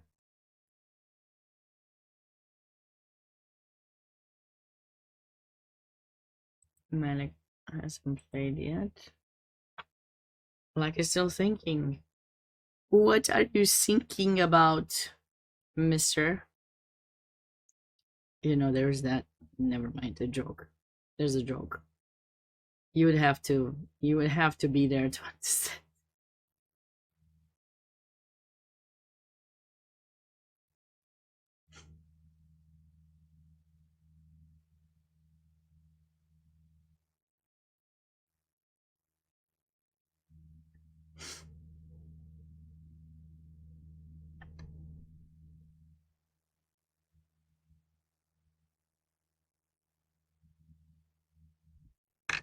Okay, we cannot stay there forever. Which game would you guys like me to focus on more? This is actually quite interesting. Because the pawn structure, like white's pawn structure, is messed up on the queen side.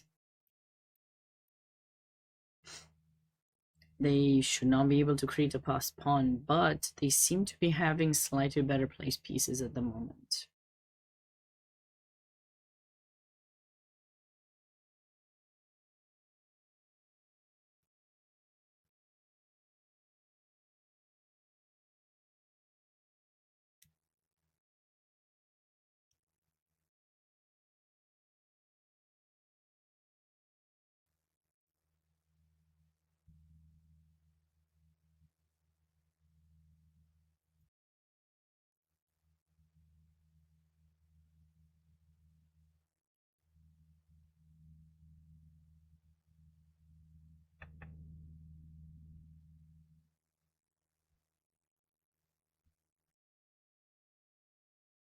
What should we do if we were white? Would we go rook c3 to try to trade? I would go rook c3. I think this kind of helps.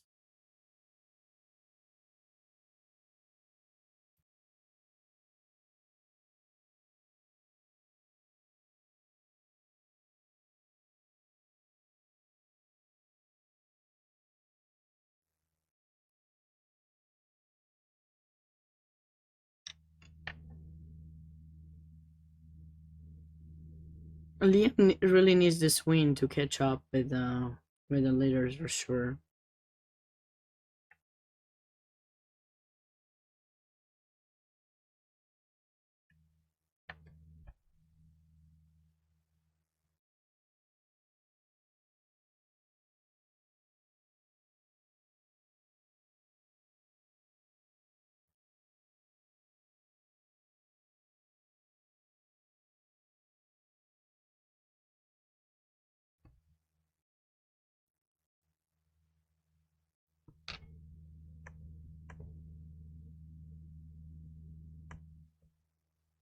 He did it.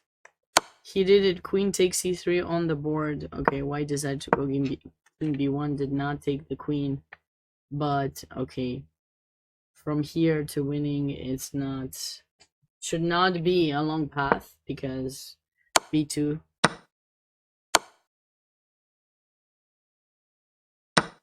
he decided to go for this. Okay, this wins too. I don't know that it was really necessary, but yeah, why not? We got 2 pieces and a pawn for the rook, and a lot of other pawns are hanging. Black is on here. Yeah, hi Case Money. Yeah, tough move in this position. White played rook d2, thinking that they cover b2, everything is safe, but missed that gorgeous mate in the middle of the board here.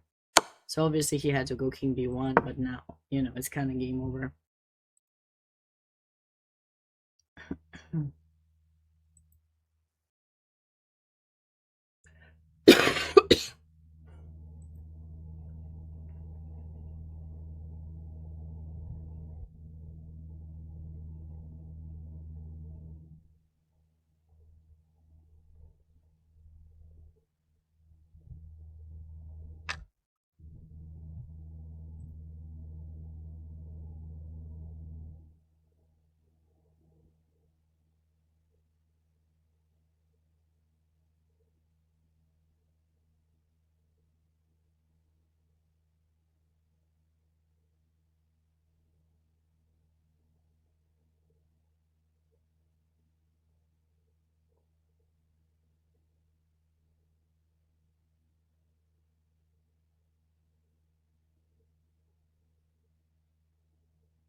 I was thinking rook c1 in this position for white,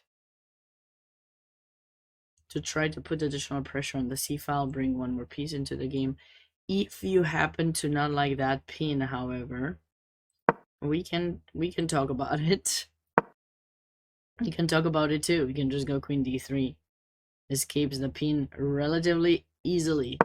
Or h3 first. Just chase the bishop away.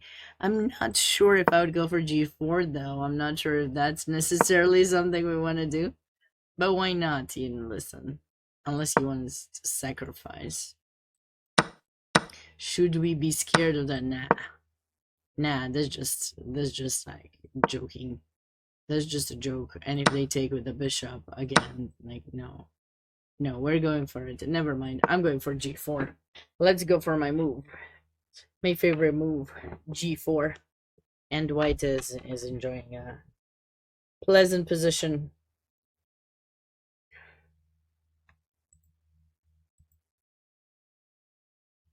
Still balanced. I mean, I wonder if the decision for this result was the fact that unless the two of them are friends, but also, is it possible that they thought, you know, Irene is low rated than Kanim, and maybe they thought white is gonna win this or something. But if Irene wins, she wins it all.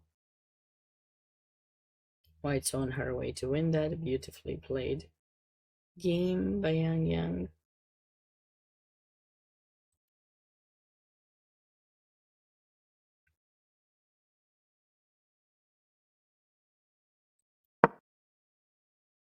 Why was g4 such a mistake? Nah, I don't think it was really a mistake.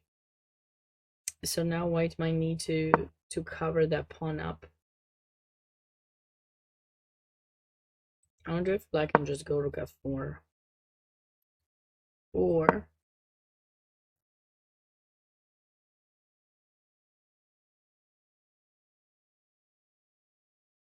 wait, can I take?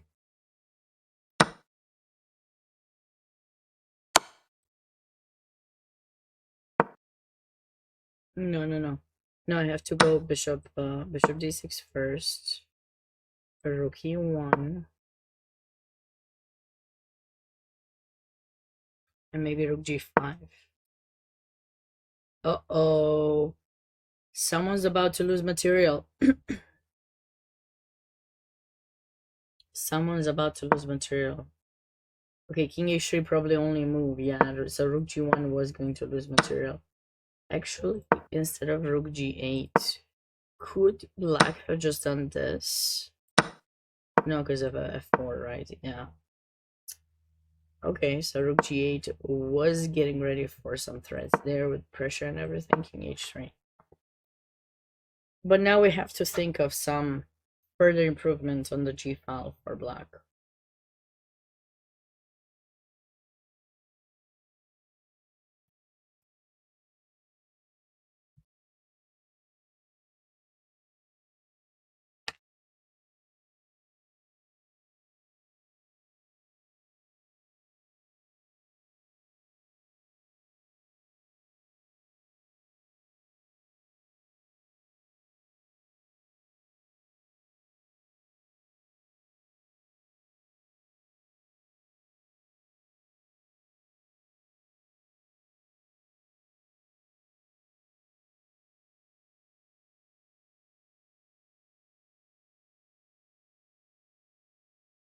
Maybe rook f4.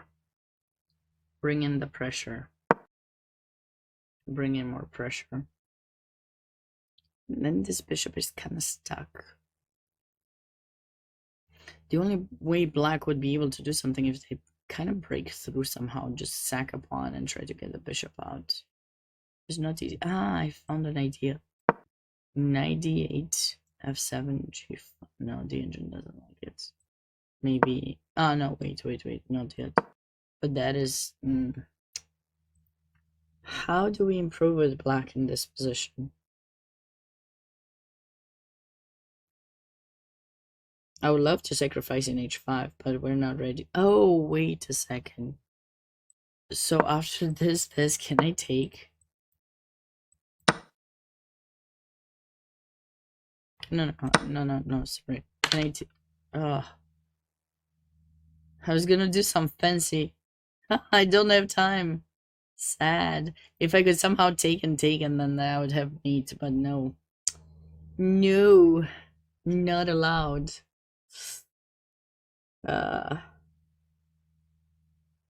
Tougher than I thought.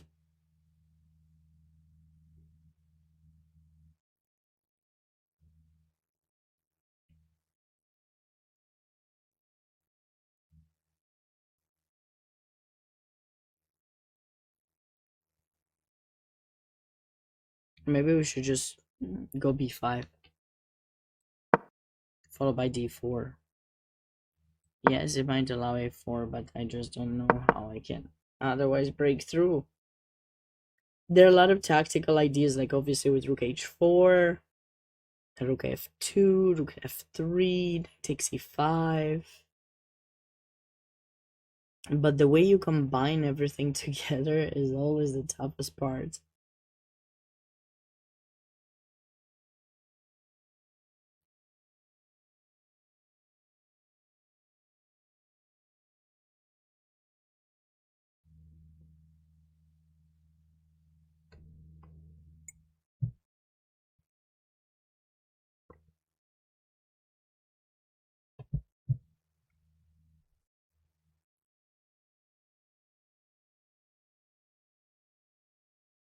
If anyone in the chat has any idea, please don't hesitate to let me know.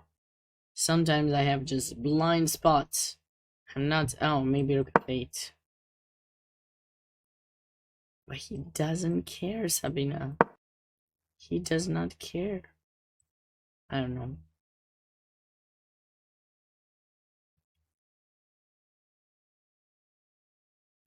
Oh, wait. So there's this. These.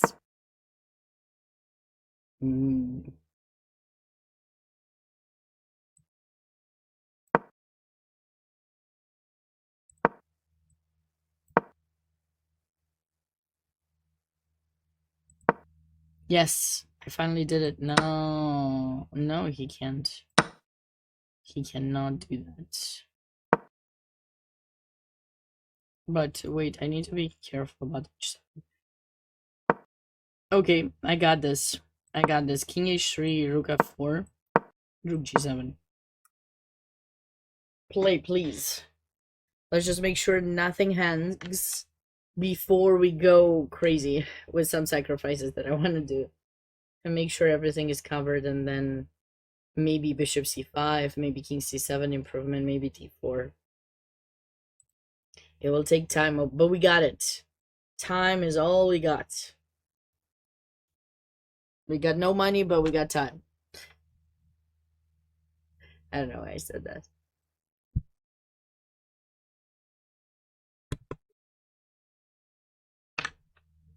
Okay.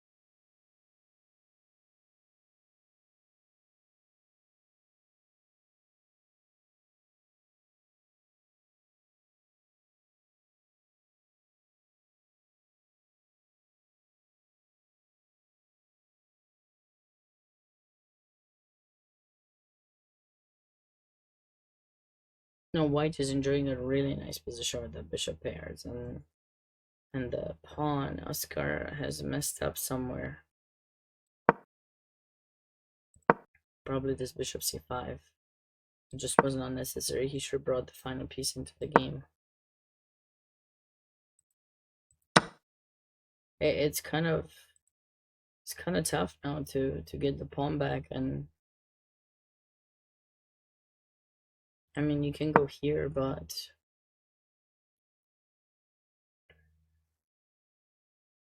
way too many ideas maybe. This actually wait, bishop g5 is the best. Pin it to win it.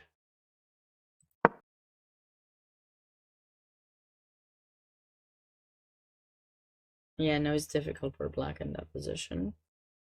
Ooh, d5.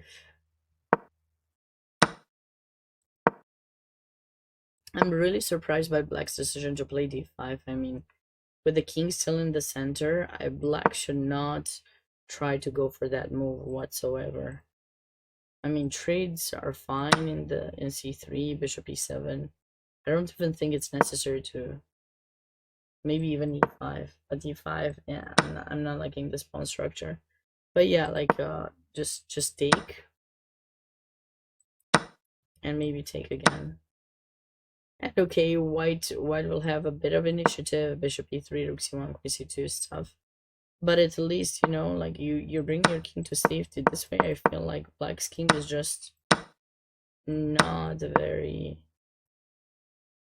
useful. Not very useful. It's not gonna survive anytime soon.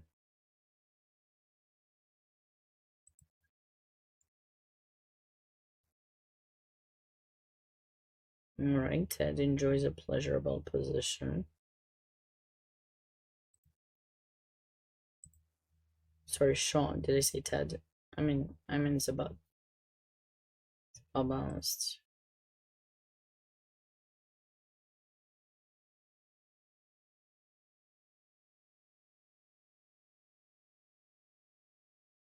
So why sacked a piece? How did that happen?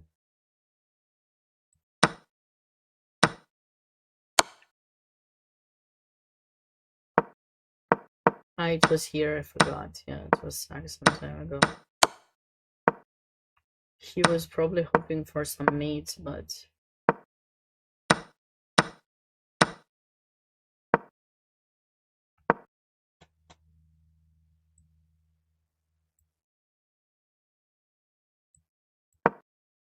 this seems very unpleasant.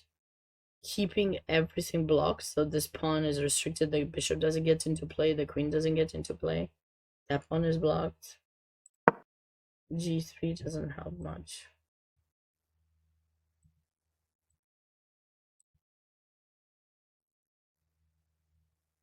back to this one.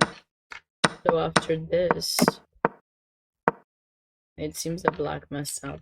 So what did we say was the correct continuation for black? Rook takes, right? Rook takes, and then kind of try to play this position. Obviously not that, but maybe check. Rook d1. Takes, and okay, black might be able to, should be able to hold. I mean, it's difficult, but okay.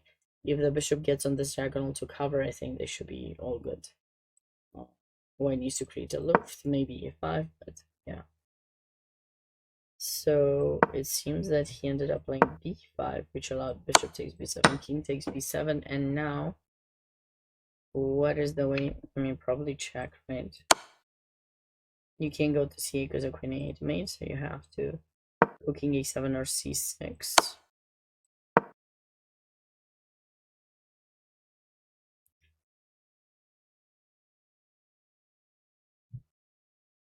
Is there something wrong with apparently?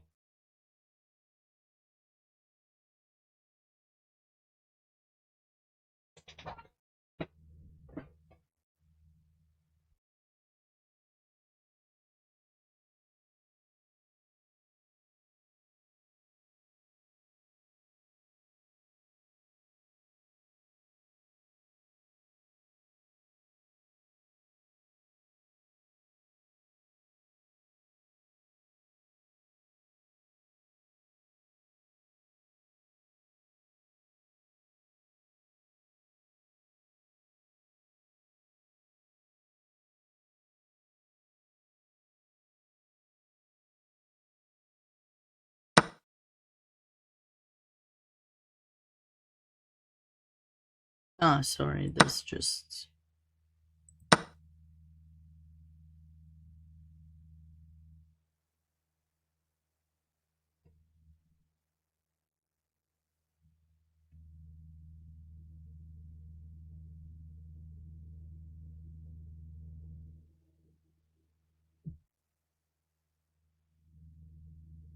How does black get a draw here?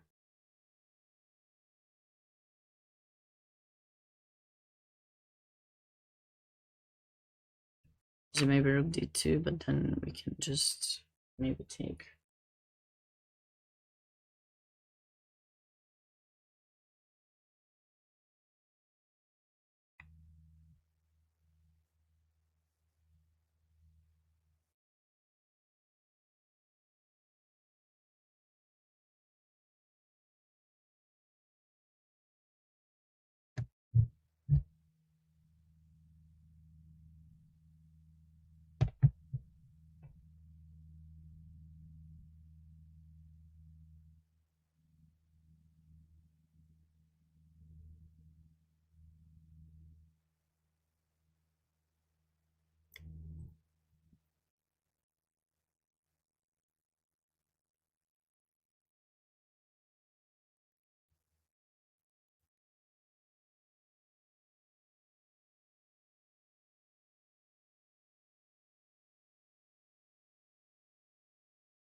I feel like if we just move the rook somewhere, he's just cruising through. And if we take, he takes the rook, so what exactly is the way?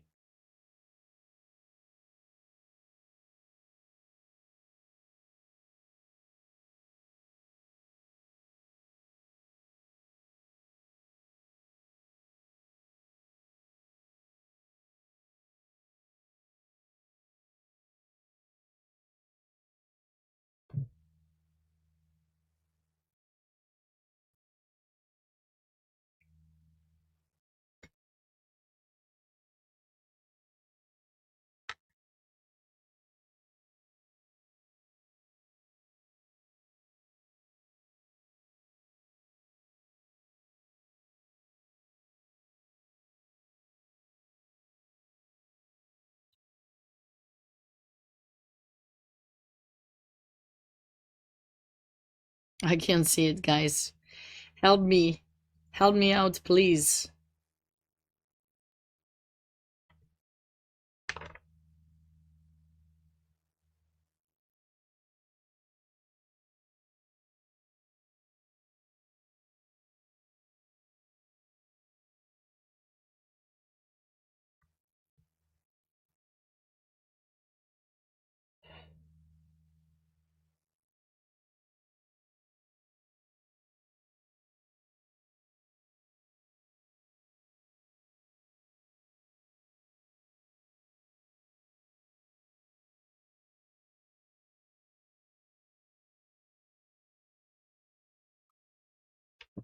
Unless his rook takes h2, I don't know. No.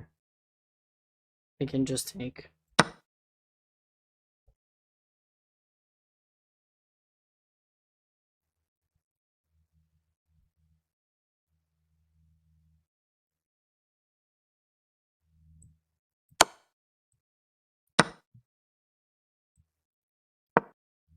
Finally. Goodness, that took forever. This is apparently equal. Oh, I guess because when you protect the rook, then they take, and now you can take the knight, and probably white may have. They don't even have perpetual,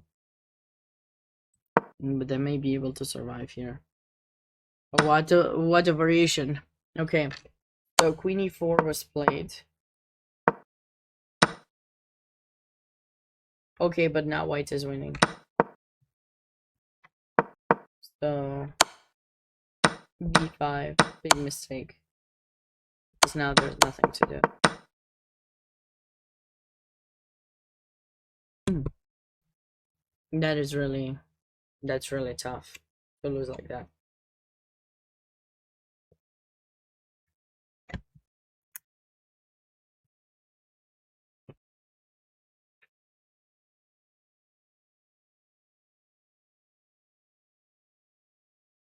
That is really tough. Wow. He fought really hard, but now with this win, if it so happens, which is very likely to happen now, International Master Stuart Rachel's thus catch up with Grandmaster Fishbein, and they'll be co-champions of the Irwin section. Tournament of Champions. That would be brilliant. That would be a brilliant. Brilliante. Okay. Let's see. Melik is doing well. He built up an attack. It's actually kind of funny because, like yesterday, if you guys remember, Melik had won a really nice game in the morning, and in the afternoon he got a draw, and then I sent him a message, and I was like, Melik, we want more of your morning round, less of the afternoon. It's like, okay, thanks. I guess he listened to me. Maybe I should be his coach. It worked well the other way around when he was the captain of the US, women's team when I was part of it. But, sometimes even a coach needs a coach, right? I believe so. I like to believe that way. Anyways.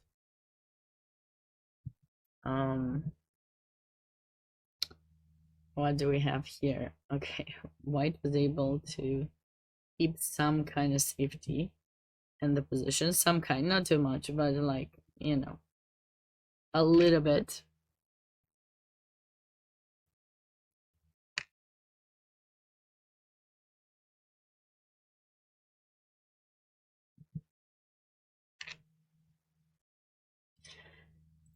A little bit of defensive mode.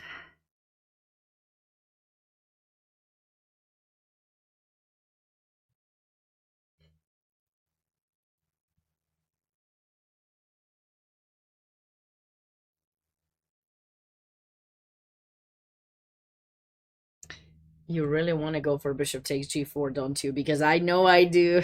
I know I do. But with the bishop in c4, this is a nice kind of touch, pinning the bishop so you don't have sacrifices. So white is trying to hold. All right, Grandmaster Modros, International Master Modros has won his game. after the sad blunder of white's rook to d2. He played the brilliant queen takes e3.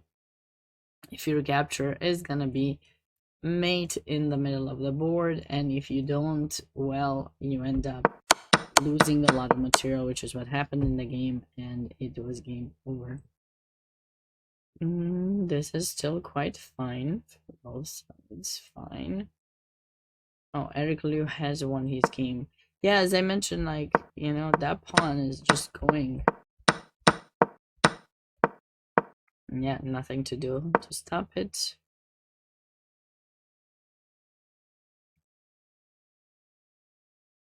I guess why didn't wanna listen to my idea and play h3g4 instead of rook c1. I wanted h3g4. I mean, I don't mind rook c1, but eventually I do want the... Oh, that's new. That was unpredicted, unexpected.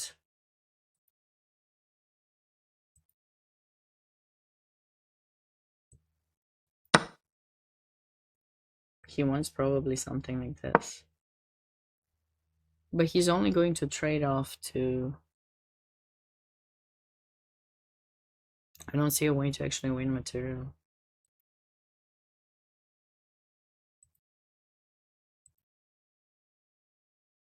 Black is still doing okay. Grab back on. Oh my goodness. That was a mate, alright. This pawn structure should be slightly better for white due to that pawn and, you know, outpost there. But I'm not a fan of the bishop in a1. This bishop is not going to survive for much longer.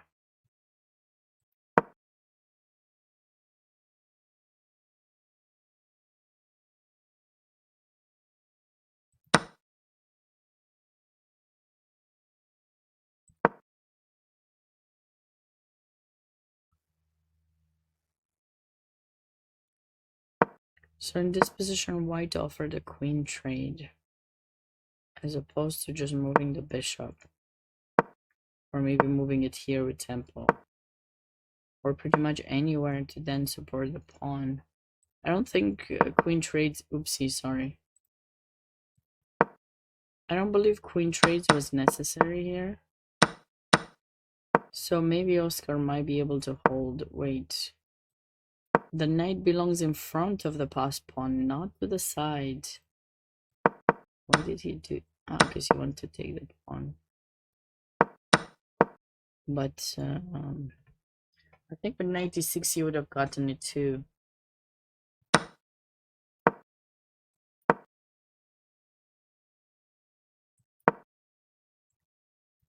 The rook gets activity. I mean, white is not ready to push and really connect those two pawns.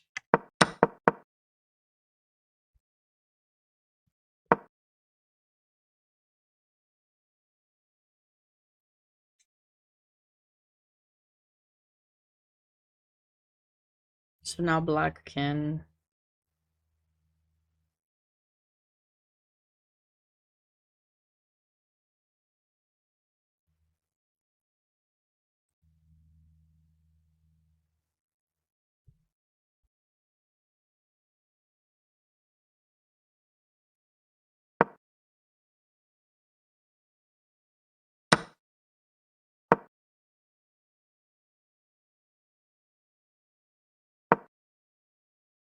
White is still pressuring there. This was that game where black ended up playing d5 too soon. There's no need. He simply allowed the opening up of the file, and the story will be written for white.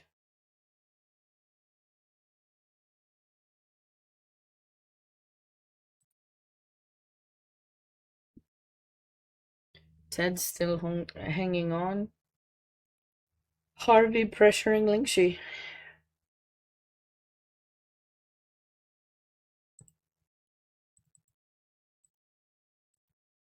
All right. So we have two co-champions. We have two players sharing first place in the Irwin Grandmaster, Alexander Fishbein, and International Master Stuart Rachels. It's actually interesting to me because I remember last year doing commentary, it was International Master Nicolas Managadze from New Jersey who won the tournament. But I guess he didn't come back, because the way it works with invitations, it's not the one that wins the competition, is the one that is the strongest from that state. So this year it was Gregory Markzon from New Jersey that came instead of Nicolas Managadze. I don't know why. What was the reason for that? Maybe Managadze didn't play the state championship or whatever qualifier they had, because each state usually sends their strongest players. So that was personally a bit surprising, but hey, it's just life. And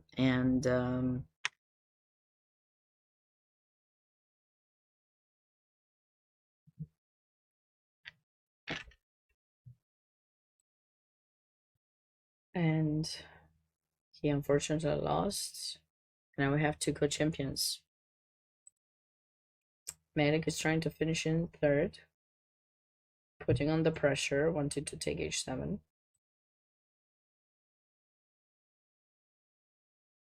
So black got in the that's to trade those bishops.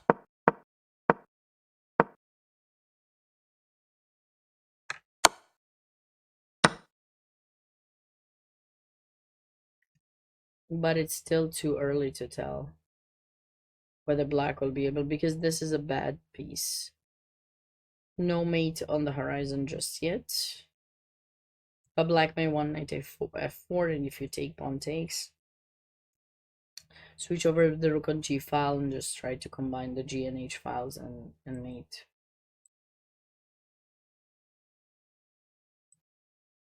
Still symmetrical.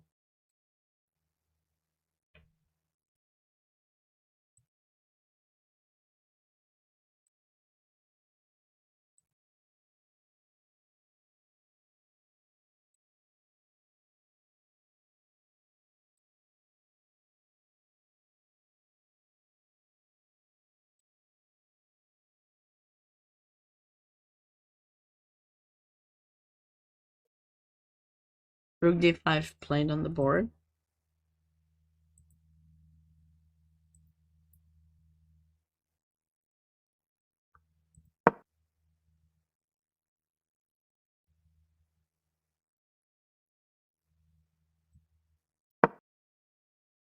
I wonder if white would have taken had black played the move rook e8.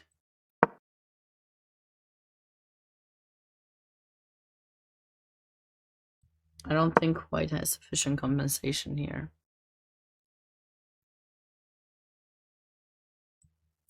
Black should be able to combine his pieces for a mating attack. Definitely super interesting games, I gotta say. I mean, you know, last round there's always a lot of fight, and not all the games are super sharp. A lot of the positions are quite balanced, so it remains to be seen. I think it's about time I'll take one more break, maybe around 10 to 15 minutes, and I will be back with very energized and ready for the final moments of this round 6 of the invitationals. But before we do so, let's see if there's any games in the open. No, I think they don't have anything, because those games are not live. They'll be live tonight, but tonight I'm not streaming. So welcome back, everyone. We brought in one Regina to say hi to you and help us pull through to the final games of these invitational tournaments at the US Open. Before the break, we've seen quite a bit of decisive games. This one was a draw, so we know we have co-winners, co-champions in the Irwin section of the US Open. Grandmaster Alexander Fishbein, and International Master Stuart Rachels. Now it looks like Melik was able to convert his advantage there. The position we left off was around here after Queen to A6. And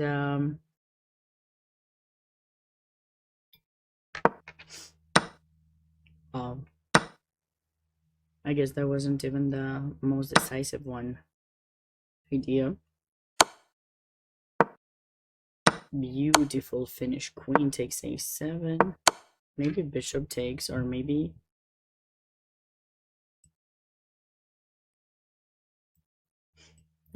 this first could have worked better. Okay, he went queen takes.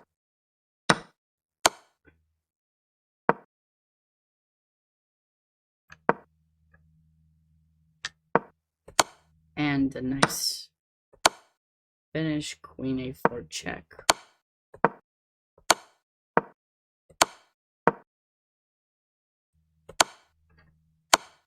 Obviously king d7 was possible, but after king d7, black's queen would have fallen check. All right. Going on to the next game, it looks like black has finally been able to reach the h-file with the queen, but there's no discoveries yet. The king is kind of stuck, but anytime we do a discovery, the king will go back to g2, and we definitely do not want that king to go back to g2, so probably we should hold on to the knight in h4 for now. What I would love to do with black is actually find a way to bring in the bishop g7, f8, and kind of bring it back into the game.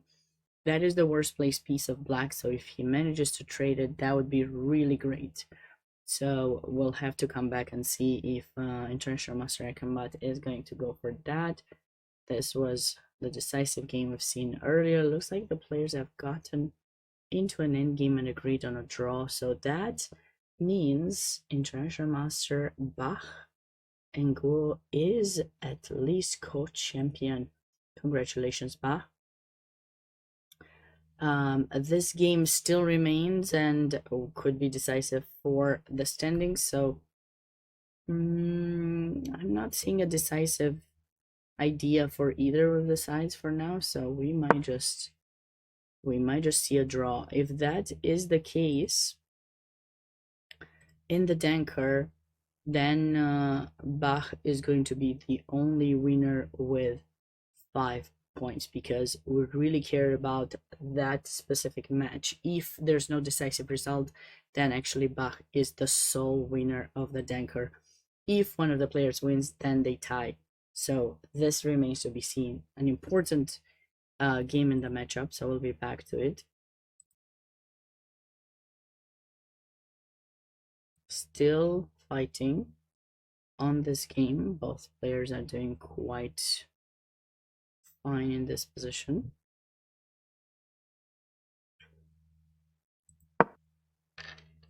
It looks like Avi has been able to take some kind. So Avi was the winner of the Denker, or co-champion, better said, of the Denker last year. Here, his opponent decided to make this sacrifice.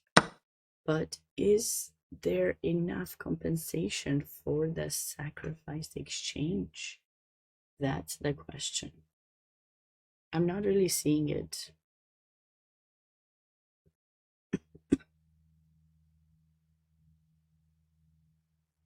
Do you see it, Reggie? Reggie's not interested.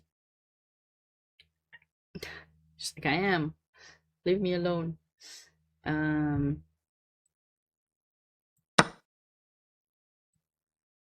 So if queens get traded, pretty much may end up in a draw.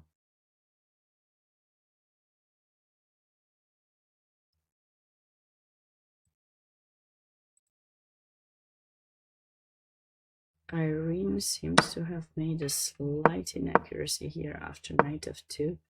She pushed the pawn, and it might just be a bit too soon, because very likely white may be able to stop its push.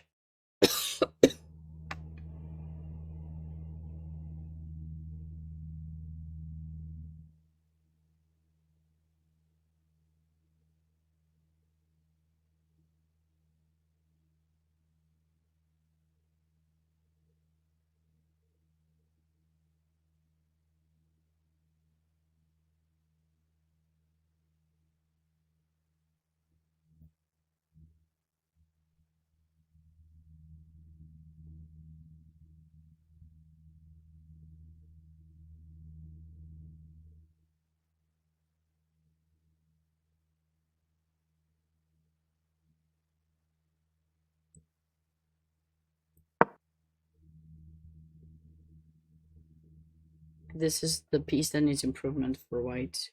The bishop is doing a good job at restricting it.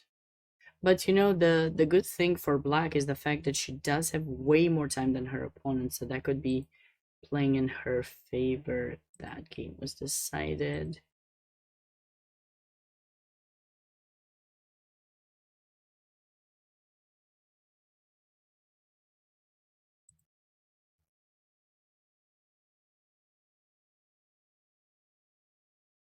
Siddharth is on the way of winning. If he wins, he will be the sole winner of the Barber. This would be like brilliant. This would be brilliant. Oh my goodness. Ah, I fixed it. This is brilliant. I usually am not that good at fixing the board that fast. So last year, if you may wonder, in the Barber, it was Anjanea Rao that won the tournament. And this year, completely new name. Is it going to be Siddharth? Oh no.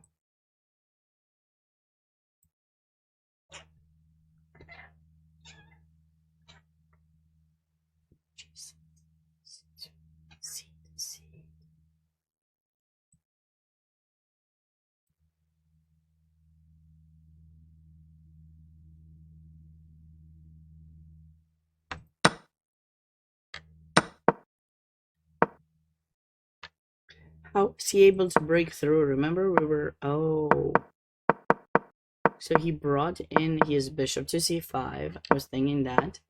And then he brought his king in and his opponent allowed some kind of, no, b5, I was thinking.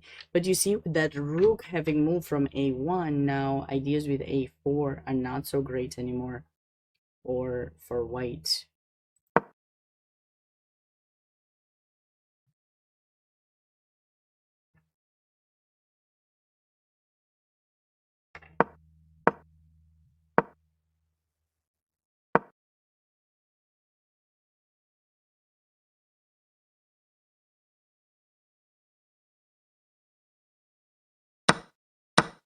It's nice to trade a pair of rooks and get that passed pawn, especially because I was wondering how black is. Yeah, having been able to play d4, d3 was definitely the right path to success for black. Knight takes e5.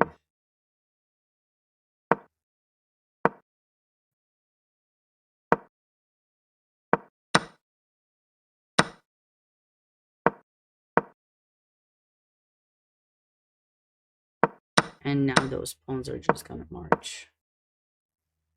Hiding, protecting b7, very nicely done.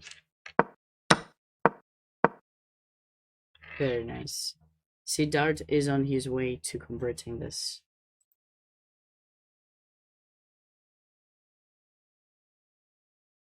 Oscar found himself in a situation where he probably had to give up a piece. Yeah, after that rook d8, which you looked at, he probably had to give up the knight for the pass. The pawn, there it is. And now he has to try to set up the pawns in such a way to try to draw. I mean, he has some chances, don't get me wrong. If he manages to trade all the pawns and knows how to defend the rook versus rook and bishop, that would be good. But he didn't get h5, which is a problem. But now he might just sit, and we'll see if white will actually be able to outplay him or not. Wow. What have we just acknowledged?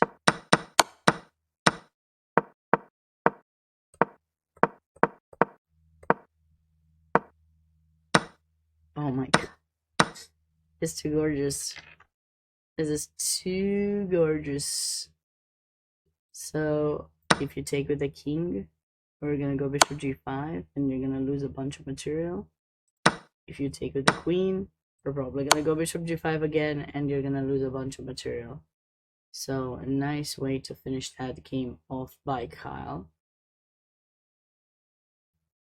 Ted is still kind of in a slightly inferior position.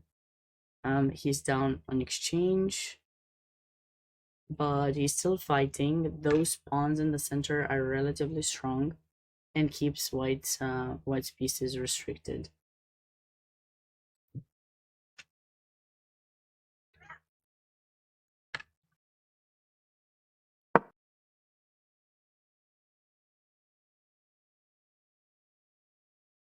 So Harvey was slightly better here with a knight versus 3 pawns,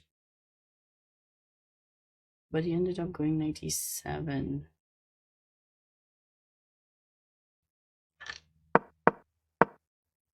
And now it's not so easy. With both players getting low on time, this is how I was able to win against Harvey myself some time ago. Basically, like, I got lucky that actually I was the one in time trouble, but he was playing a bit too fast. But here he's the one finding himself in time trouble, so he needs to find good moves, and there's no additional time control, so it's gonna be tough.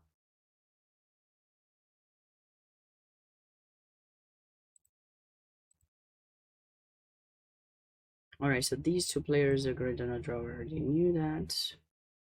Not much has changed there.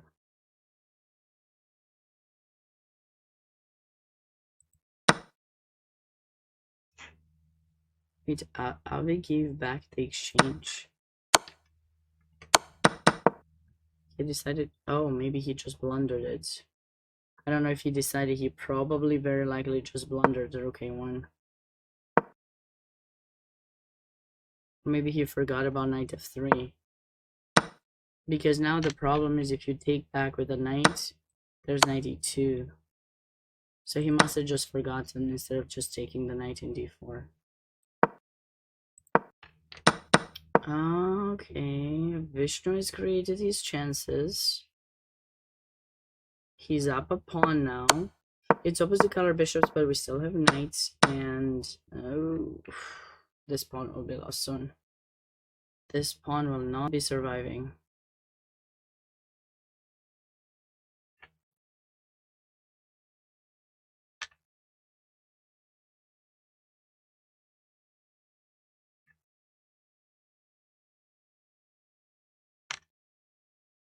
Ah, that was a tough blunder. Very, very tough blunder.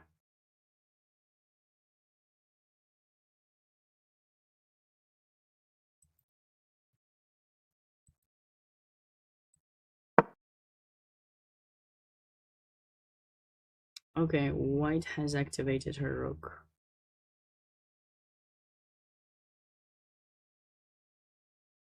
So now if Irene plays rook b1, is white planning on going bishop a3?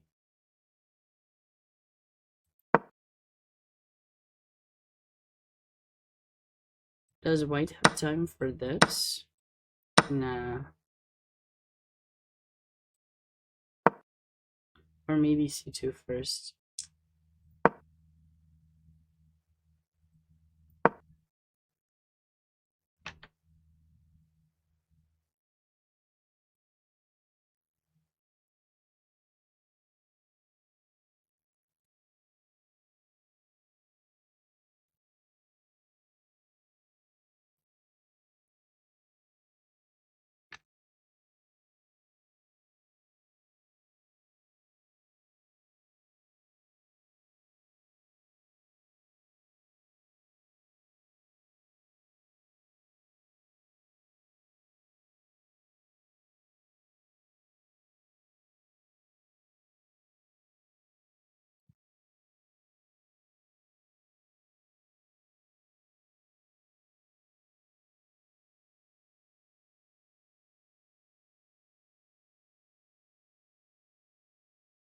It's difficult to improve. This pawn eventually will be lost. Well, these are not pushing just yet. As long as you don't push them, you're keeping them much more, like, much stronger. Well protected. And you only advance them when you're sure you're not gonna lose them. Also, there's knight e4, g5 idea to try to put black's king on a mate. That'll be a tough game for her.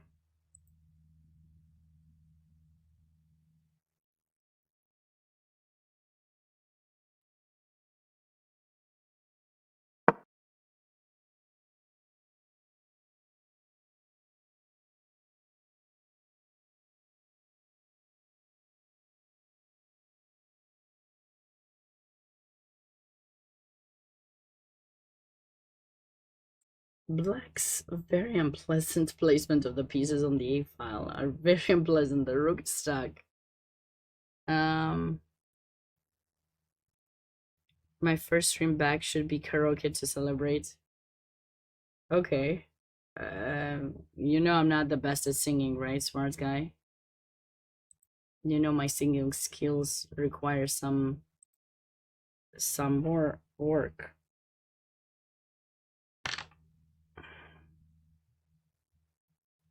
I'm not even sure after this thing that I had if I can even sing.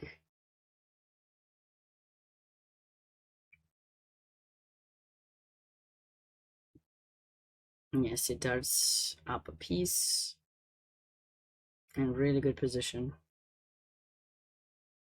When I lack voice, I make up on jokes. Thanks. There's just something good about me at least.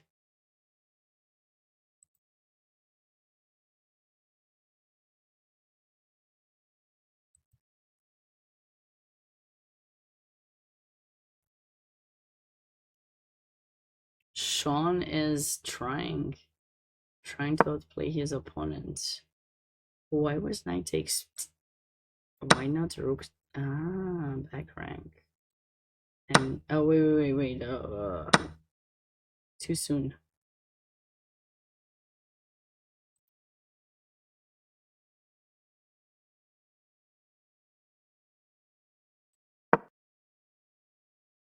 But this is fine. We just take it, or maybe take it.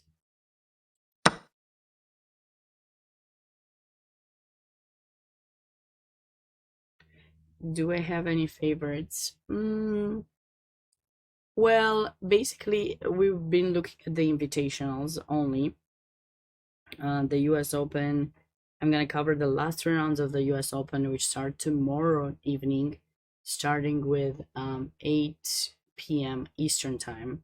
So I'll be here Friday and Saturday at 8 p.m. Eastern time, and then the final round is at 4 p.m. Eastern time.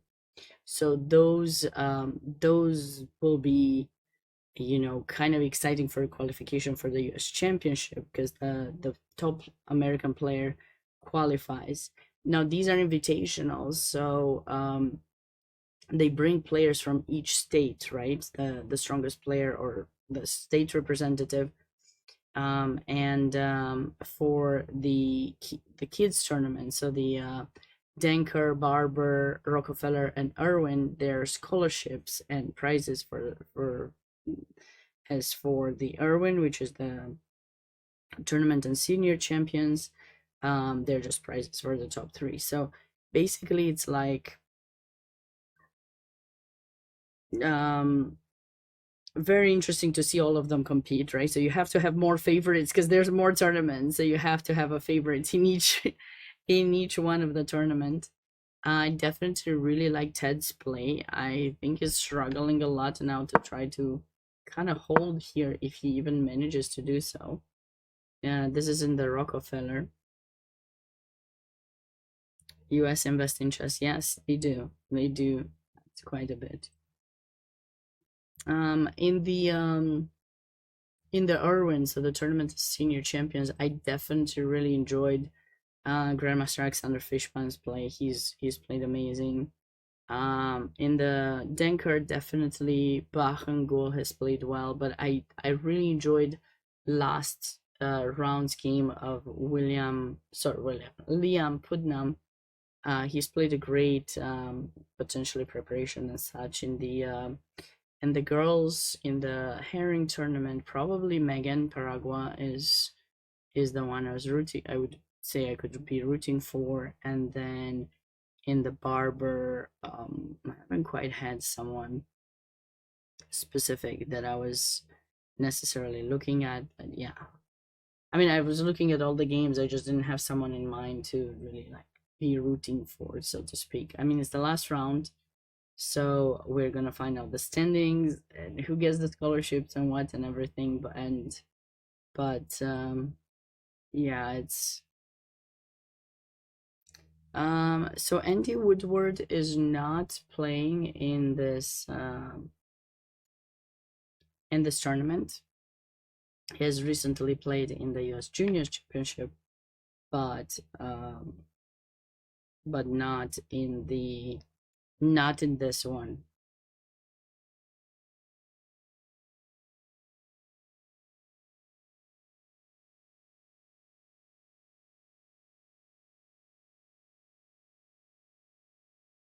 I think, I mean, considering that he won the US Junior Championship, he's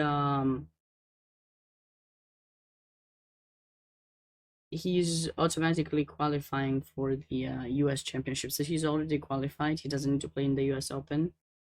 So that's pretty good for him.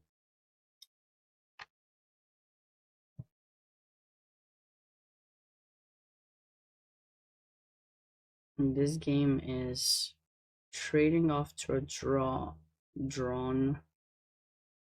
The question is, after queen takes f1, what do we play?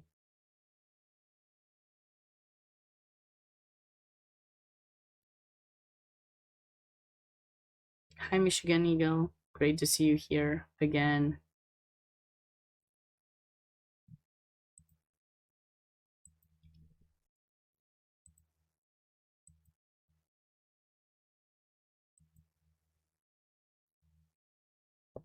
Avi's not doing very well.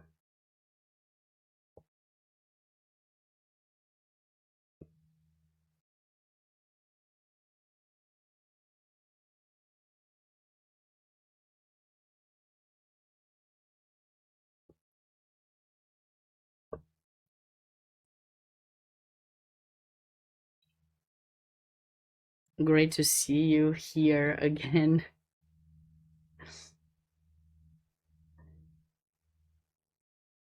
No, here, like my accent, okay? Oh, you, never mind. He did. He's done really well, and it's gonna be interesting to see him compete in the US Champs later this year, by the way, because the juniors were qualifiers for this year's championship, so.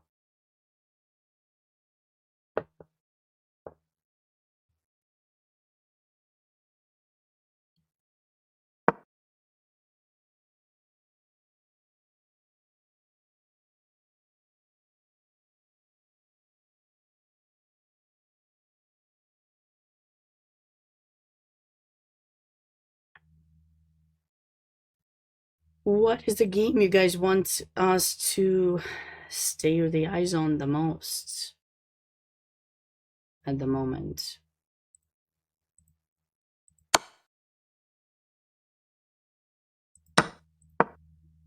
Keeping the queen on the board, keeping some chances alive. If he takes, white's gonna try to get some activity, but this might get messy.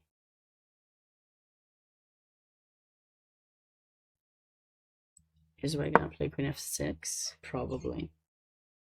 He's got to play queen f6.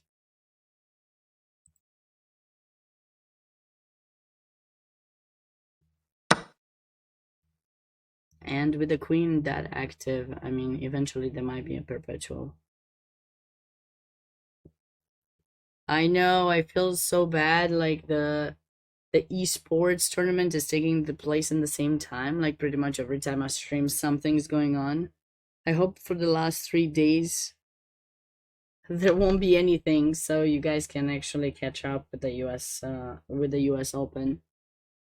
I feel like it just turned out to be super unlucky.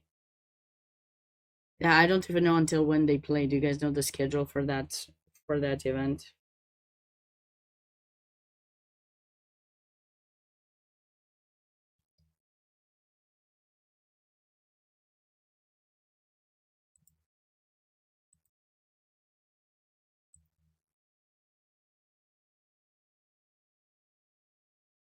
Tomorrow's the finals. Brilliant. So tomorrow will be the finals, and then you guys can focus. Avi unfortunately lost here. The pawn is just marching. Nice comeback. Well, not comeback, like totally unexpected sack here. Rook takes c3 by black, and he got really lucky here with white, you know, not forgetting about these checks, playing rook a1 and falling for queen takes a1, because if knight takes knight e2, if queen takes knight f3, and the black stayed with an extra pawn. All right, nice win by Vishnu.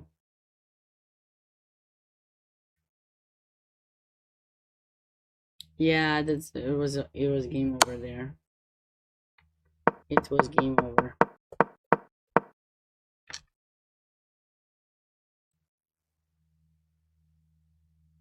It looks like white's headed for a win here too, which means we'll have two co-champions, Omiya Vidarti and Megan Paragua in the girls section if this game gets to be decided by white.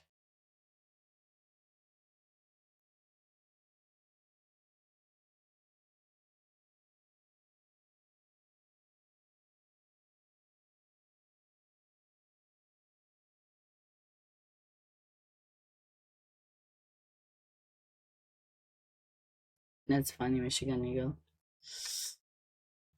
Okay. How do we stop the pawn? I don't know. This is a brilliant, like, you know, defense. Can get rid of the bishop from c1. But okay, white doesn't have time, but I think I've seen the player with the white pieces, Kanim. I've seen her play in DC, I think. And she was always in time trouble, but somehow she was surviving the time troubles. So she might be able to survive this one too.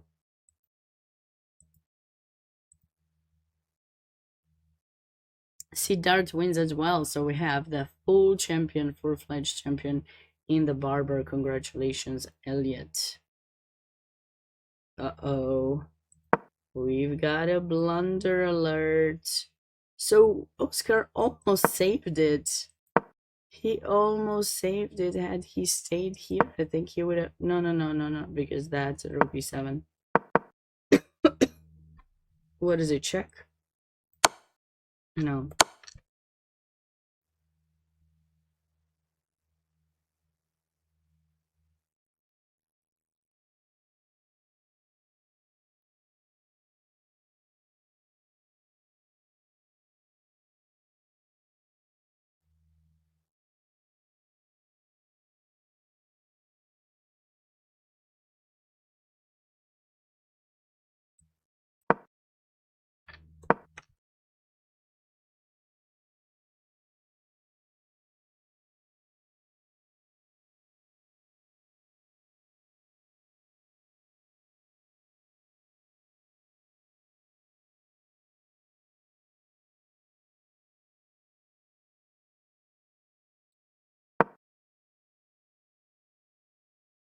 I think he needs to put his rook here to be able to give checks if the king approaches and just to keep the pawn protected.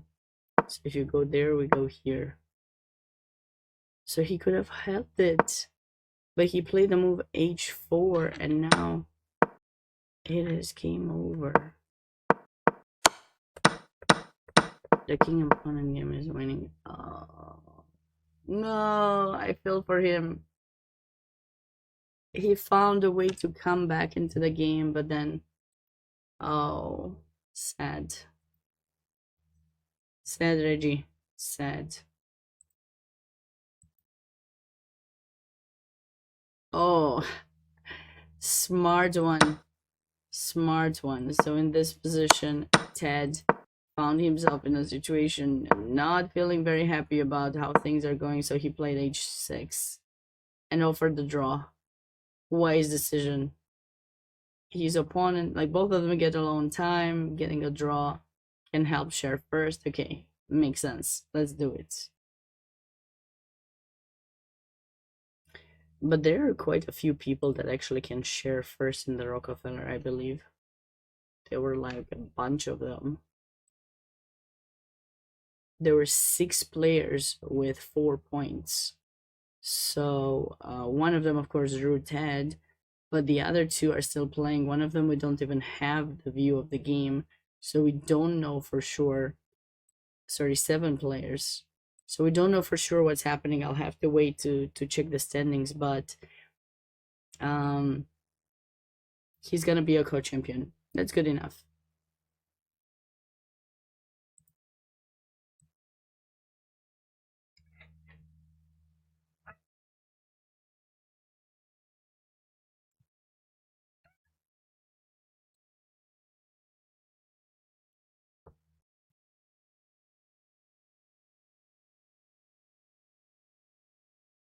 So there are five prizes for scholarships for the Barber. Those are 5,000, 4,000, 3,000, 2,000, and 1,000. And top 5 places also get the prize. Like, that's cash prize, not scholarship one. Brilliant. Way to go. Way to go, Ted. And I mean, he has a shared first co-champion, at least.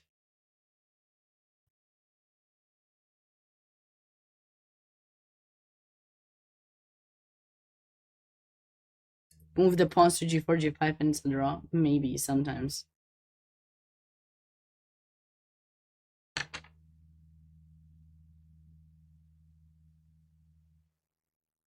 White's headed for a win here.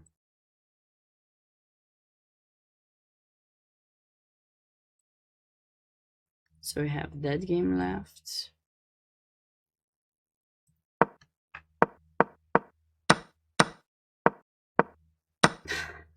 This is cute. Queen c6, trade my queen so I can win. Queen c5, trade my queen so I can win. But actually, yeah, white is gonna lose here because black's king is much closer to grab the pawn and then stay with the extra material. It's kind of funny. And then white was like, no, I'm not taking. I'm taking your pawn. And black will be like, take. Yeah, he took it. Okay, and now I think we'll have the perpetual shortly. Queen d5 e1 or something like that, potentially.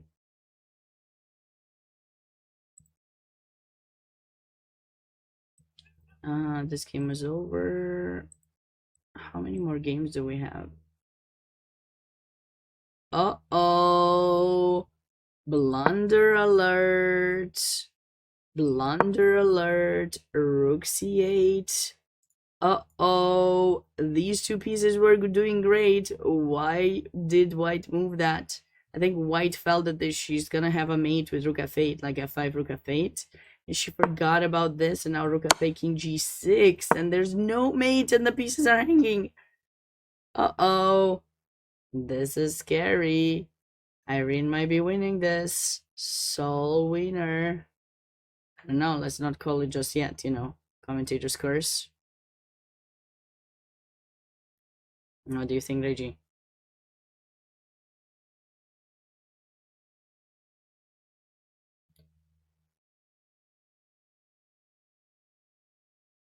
She's quiet. She doesn't say anything. Ah, that's tough. It's gotta be tough. Regina agrees. I feel for Oscar. Ay. Yeah, sweetie. Even the cat is shocked, yes. Regina is shocked. She's like, what's going on here? Reggie? Oh, why did you do that? Why did you do? She said enough. Enough of Reggie. She left me with a pile of hair.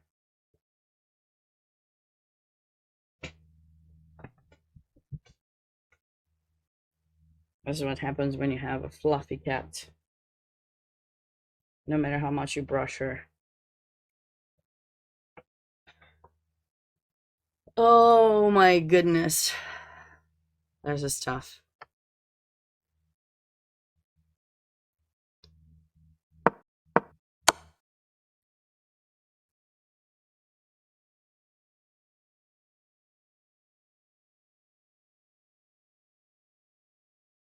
Bishop f7, that's kind of cute. King takes, and now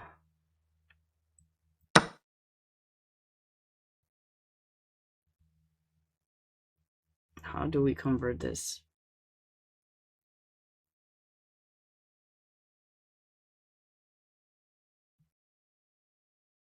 What's the best way to convert?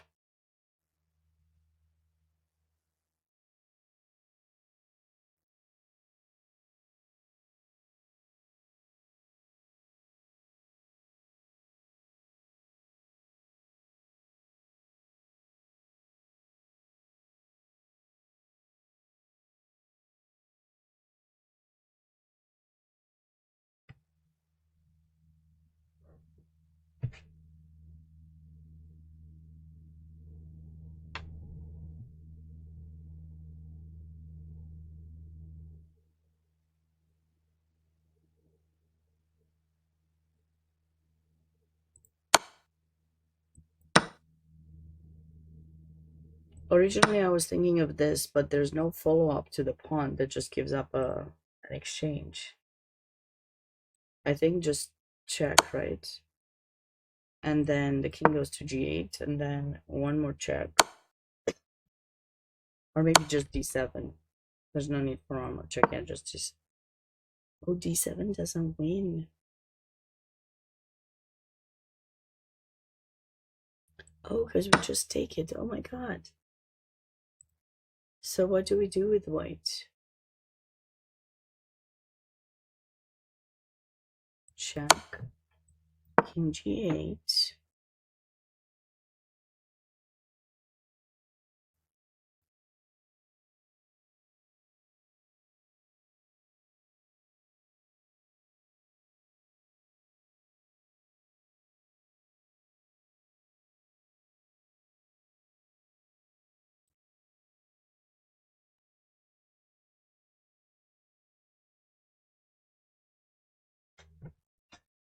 What do you guys think? How is white going to outplay his opponent here?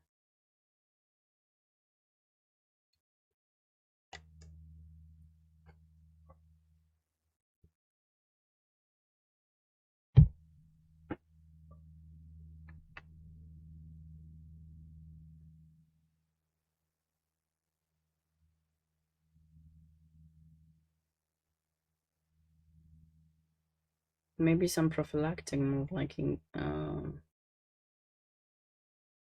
might allow for some perpetual.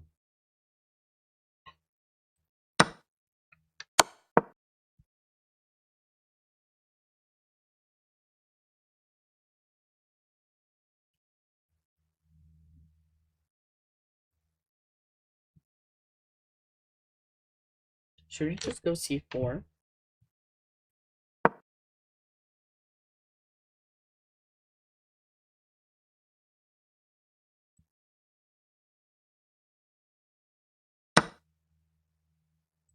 This was my idea, but apparently there's a good move after c4.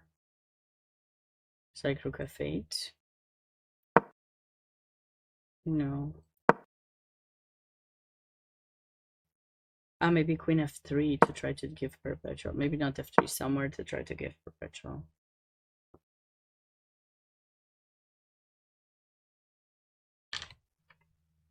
Maybe. But then...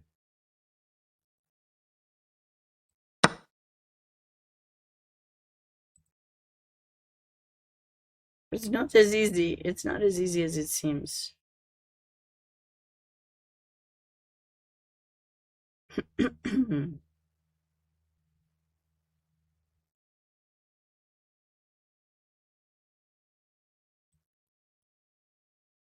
So why is c4 a blunder? There's a way for black to get.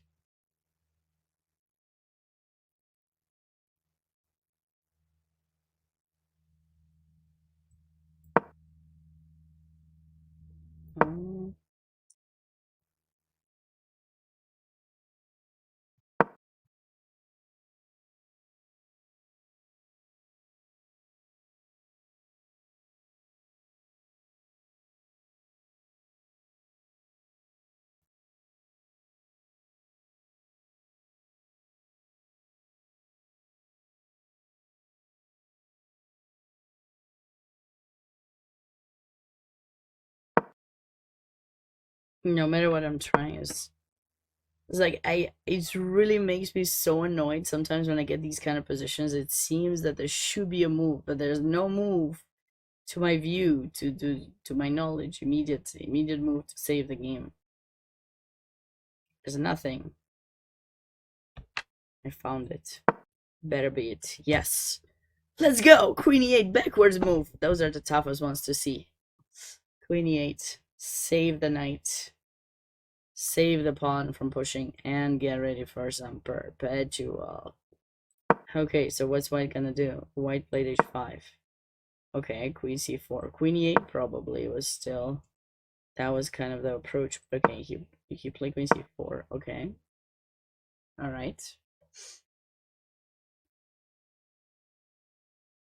Queen c4 strengthening queen e2. Same idea, different square.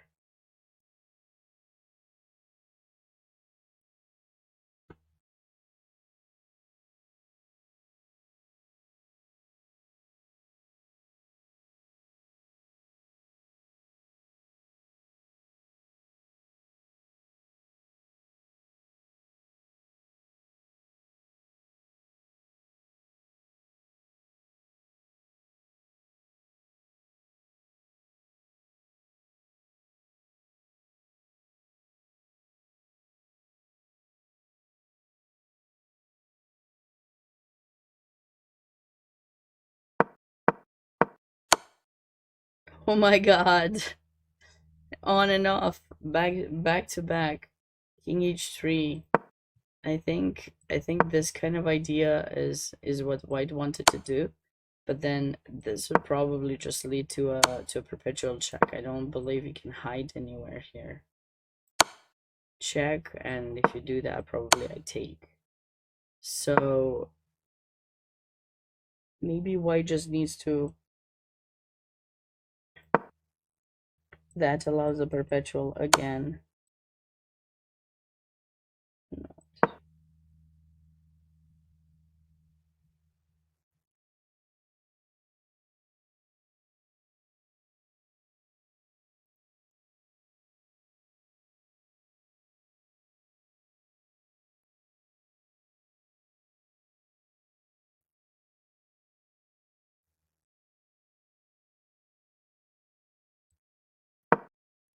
This. I don't know the Chestnut YouTube. I don't know how he's doing. The games are not live, or the 4-day schedule. We'll find out. You can find out tomorrow when all the sections are merging. You'll be able to find out how he's doing. But until then, all you can do is check out the standings.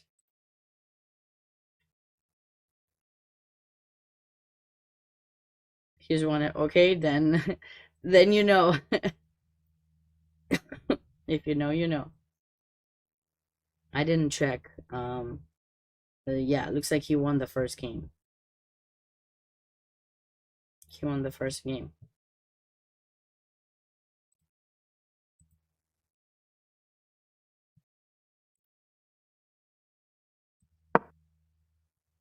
So he played king h3. Okay, rook f8, very good. Saving. Is there gonna be a perpetual or something? He wanted to know if he's happy, sad, hungry. Yeah, I'm all of those combined. Happy, sad. I'm not sad.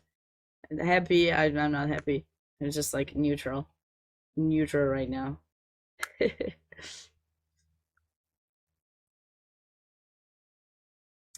Maybe he just wanted to say hi. It's like, where's Danya? We want to see him on stream. Bring him on. I think that was the thing. Maybe we can. I don't know. I got a Zoom link, so I can send it to him to join. Just be like, Danya, don't play the tournament. Just join in here. Help us. Help us come up with a way to save this game. But Black's already on his way to saving the game. I mean, he has to be a bit cautious about that king escaping, of course.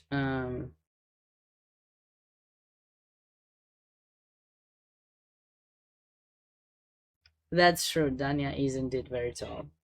He is very tall.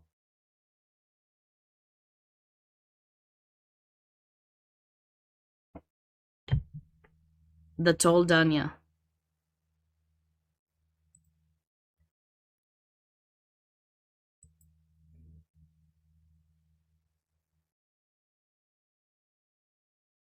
This is getting intense.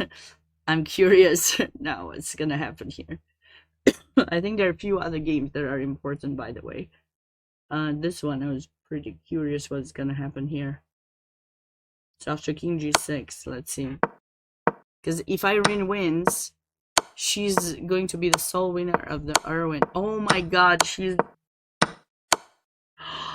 won! She won! Oh my god, congratulations to Irene.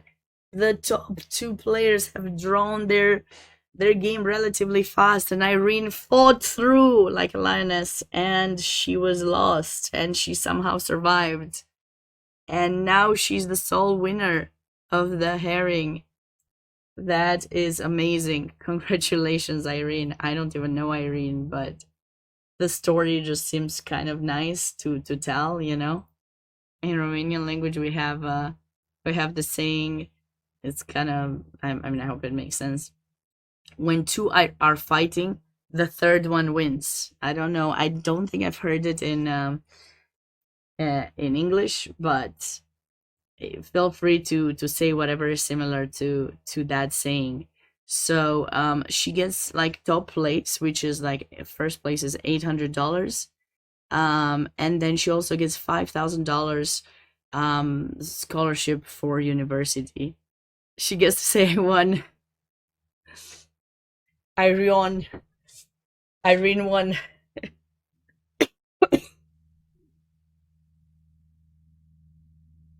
I mean, it's a beautiful story.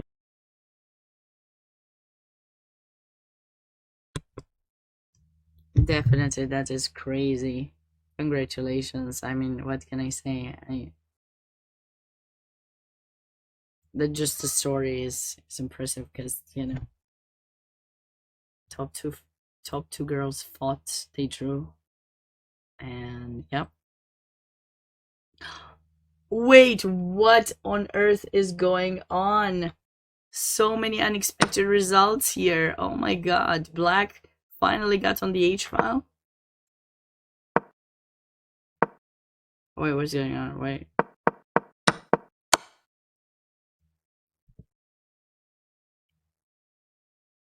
Wait, what?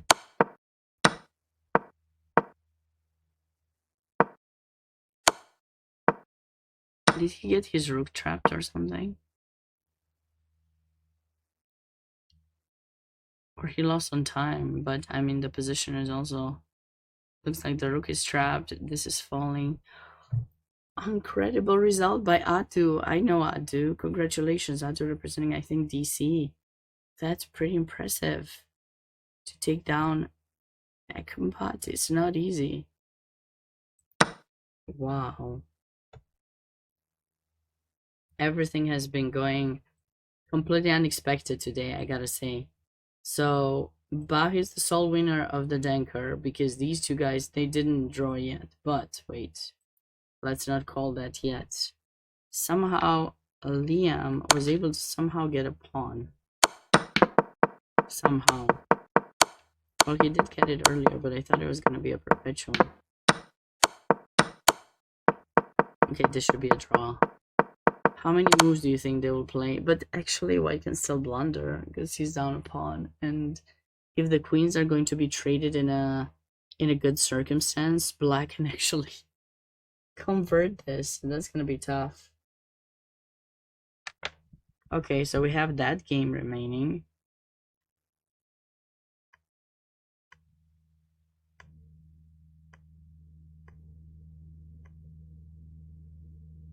Elliot lost the game. Andrew won this. Yeah, we knew that. Alright, so we have 2 games remaining. White is winning again. What? I literally went away, stepped away for like 5 seconds. I stepped away for 5 seconds. Harvey, what have you done? Oh, he gave the wrong check. And now white escapes because you don't have another check. He did a triangulation. Did you notice how he did that? Bam, bam, bam. So now you're on the wrong path. You couldn't give a check. Now the pawn just promotes. Oh. Sad. He almost saved it. So if that pawn, if the B pawn wasn't there, black would play like this. If the B pawn wasn't there, okay, let's just imagine it's not there. Oh, but it's still not working. Never mind. Lingxi won. Good job, Lingxi. I mean, Harvey fought really hard. I feel for him. Because he was like so close to getting back. But I guess it's not easy to find a move here. Of course, you want to give a check because the mate is threatened. What is a defense actually here for black?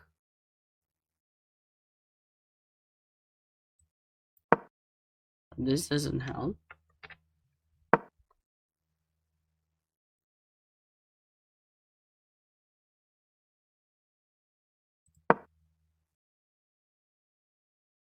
Rook takes f4. Rook takes f4.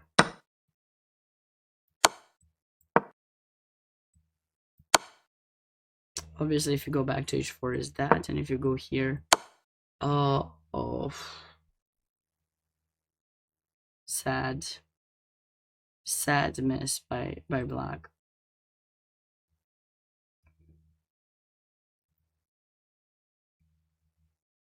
So sad. All right, while you guys are looking at this, I'm gonna start checking to see if they posted any pairings.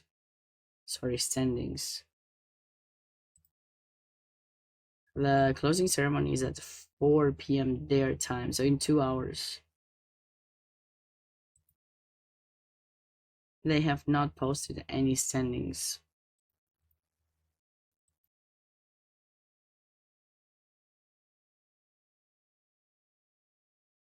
So I guess we have to wait and see who is what, but we kind of have an idea. So co-champions in the Irwin, Grandmaster Fishbine,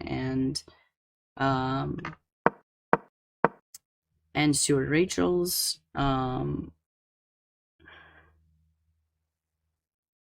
TBD in the Denker. I mean, Bach is at least co-champion. Sole champion and winner in the Irwin, in the Haring, Irene Zhao Fei.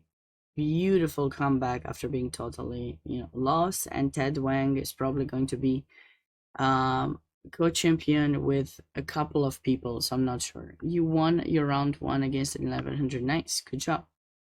Keep it up. Keep it up. So, what else can I tell you while we're waiting for this game to finish after 10,000 moves? Because I'm sure this will be played for a while. So, tomorrow, I will be streaming for about 2 hours from the regular time around 11 a.m. Eastern time. And I'll be doing a recap of what's been going on in the like just overall for the US Open. So we'll be doing that for about 2 hours, I believe, and then I'll be doing commentary for the all merged US Open tournaments, the 7 days, 5 days, and 4 day schedules, from 8 p.m. Eastern time tomorrow. No stream tonight. I'll try to rest my voice a bit to make sure to see if I can fully recover by tomorrow. So Friday stream in the morning for recap, then round 7 all merged at 8 p.m. Eastern time. Same for Saturday, 8 p.m. Eastern time, and then 4 p.m. on Sunday for the final round.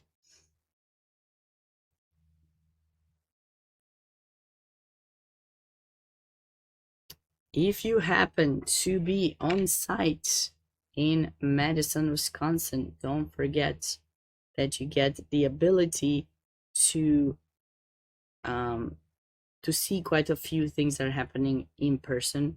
So you might get the ability to join some of the committee meetings, and I'll let you know in just a moment after I answer a few of the chat questions. Yeah, I saw Danya is there. I saw he won the first game. Yeah, the games are now broadcasted live. 4 days are now broadcasted. Only 7 days games are broadcasted live. And after this tournament will be over, probably we'll be having more, I believe. Day 4 does not have DGTs, no, and neither does day 5. You might play Danya next round. Wow, that would be tough. So if you are on site, don't forget that you can save money if you go to this Fresca Mediterranean restaurant, and there are tons of workshops and delegate meetings. Some of them you can actually join online if you are interested to do so, but if you're in person, you can join them in person. Just to keep you updated as to what is going on today's Thursday. So now it's 2 p.m. local time. So there's the Development and Military Committee are meeting in Salon F and G, and there's going to be an open executive board meeting at 3 p.m. Central Time in Salon F. If you have any questions for the delegates, for the executive board, highly recommend joining in at 3 p.m. Then the rounds for the 5-day schedule and round 2 for the 4-day schedule will start at that same time. So if you're actually playing in the tournament, don't go to the delegates meeting. Go to your game, win it first, and then you'll see. And the closing ceremony for all of these invitational tournaments is happening at 4 p.m. Central Time. And all of them will be happening together. And then all the schedules going to start their round at 7 p.m. The 4-day schedule will actually have another round at 10. I don't want to be there to play at 10 p.m.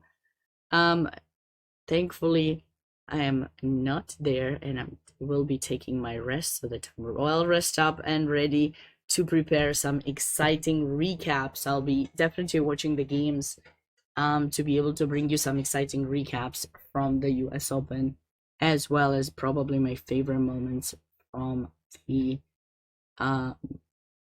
invitationals. The question is, do we expect this game will be decisive? Let's make some bets. Meeting first, you gotta get meeting first. Meeting first, just make sure you go there, to the game after like half an hour, not to have at least half an hour to be able to win your game, It's like you got an hour, you lose half an hour, no big deal for you. You're strong enough, right? But after that,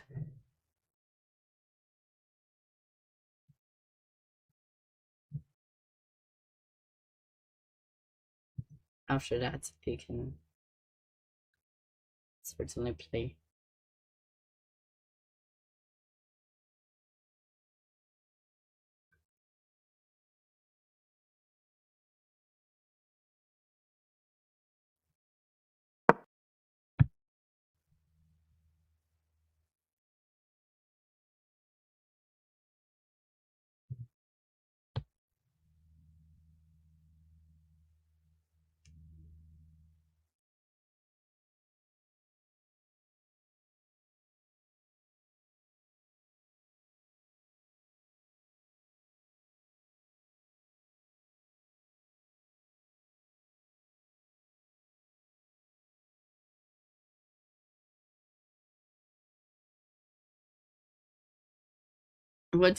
Nobody's willing to take a bet on this game and let me know what they think about whether this will be decisive or not.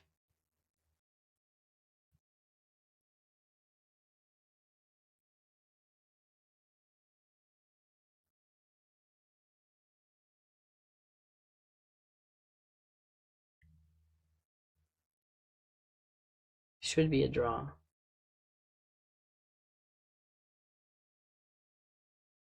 Should we stay longer for this game? I think everything else is over. Decided in White's favor? That would be too much. That would certainly be too much. No, everything is over. I'm trying to see, but they did not post the standings yet for either one of the competitions.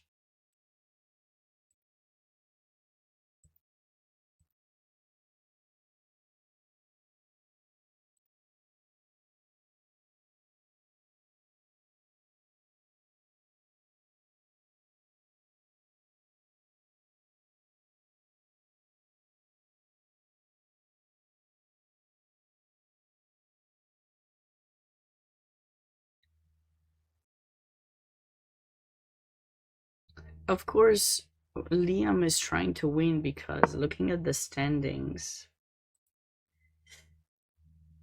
he's on 4 points. Ba has drawn his games on 5 against Ba has drawn against Isaac Wang. So that means that the other player the other 2 players who are on 4 are Liam and Steve.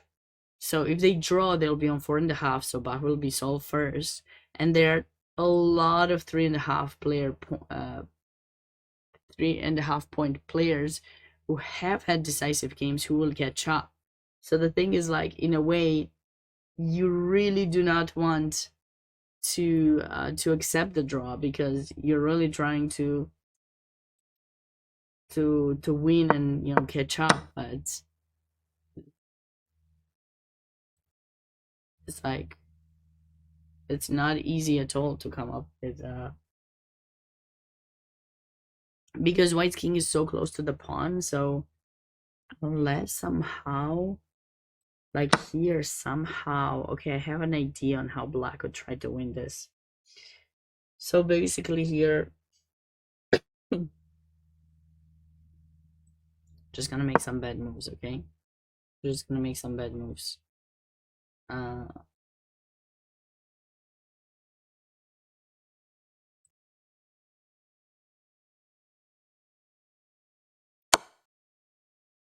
What this actually loses.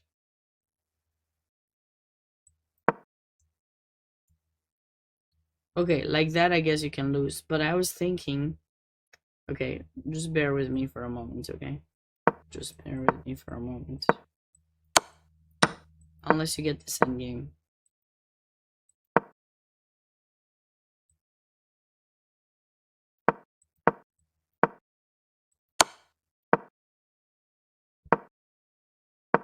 But this is winning because the pawn is in h3. I just want to get this endgame. Obviously, it's not forced. I just want to show you this endgame. So this is winning for Black because he's going to be able to win with a triangulation, right? So he's going to go like king f5, king e5, king e4. And if you go king f2, he's going to go king f4 and he wins. If you go king e1, he's going to go king e3 and he wins. Just don't promote to a queen, promote to anything else. And Black wins. So he has basically one chance. He doesn't want to get that. He wants to get something different. Okay. Yeah, I just wanted to show you how I just wanted to show a potential winning idea. Obviously, we have to figure out how to do it. Like, when you're in this position, you have that much time, right? He's not just gonna sit there for me to work more, right? That's not what people do, right? I mean, I'm just saying, like, you know, I'm just trying to show you specific ways on how, you know, our mind works, in order to try to come up with ways to win. So, you know, you're doing a little bit of wishful thinking, and you're doing a little bit of like,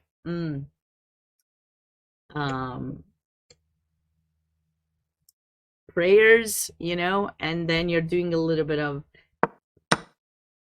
something looking bad, mean to the opponent so that they blunder, you know, you distract them. I don't know what you're doing, but I was just showing you one potential way for black to be able to outplay his opponent.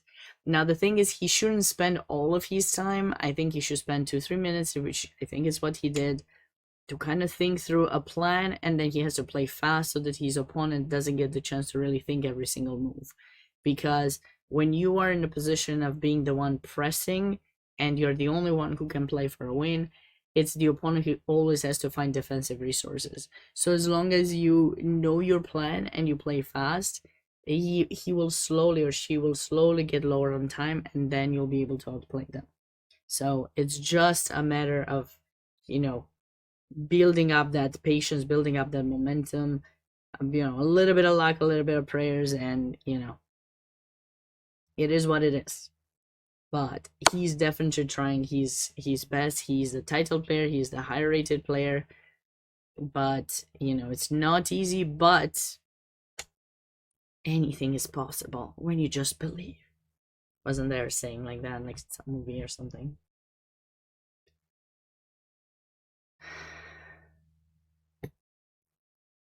You liked it. Good. That's good.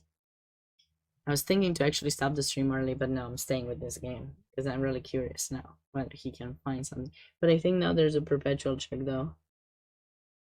Wait.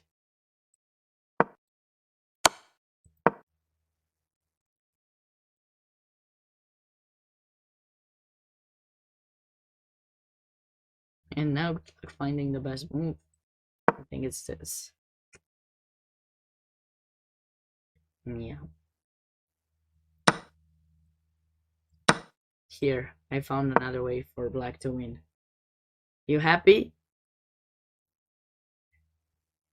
Your opponent resigned when there was mate to do. Well, that's different, man. That's different. I'm talking about trying to find a win in a position that's a draw.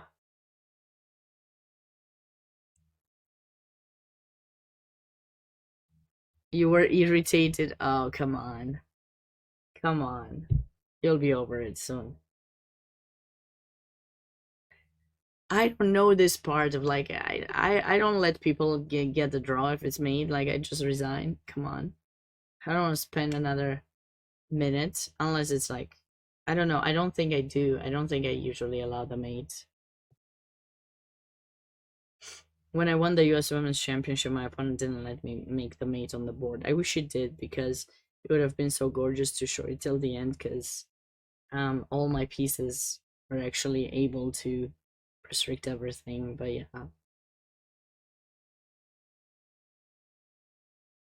If it's a pretty mate, you allow it.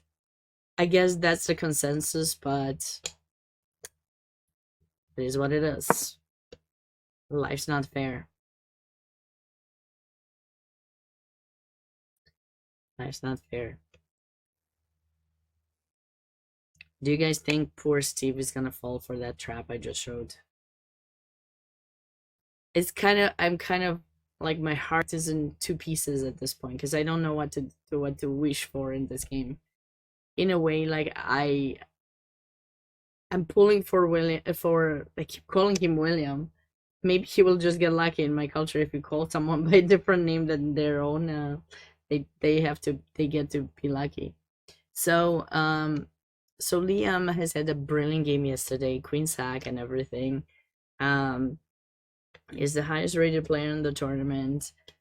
He wants to win to share first place. Like I kind of am pulling for him, but in the same time, I know Steve and I coach him in Arizona, and my voice is dying. Oh my god. Oh my god. How is this winning? Check. Wait, how is it winning?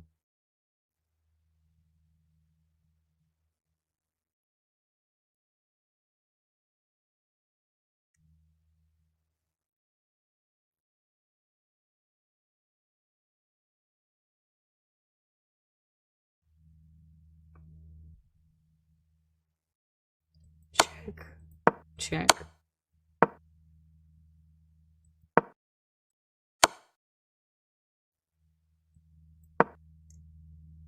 And black will win the pawn.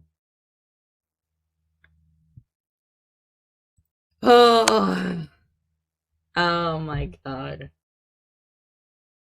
Liam's gonna be so happy. Steve is gonna be so sad. I will be half smiling, half crying. Regina will be jumping around. She already started. Regina.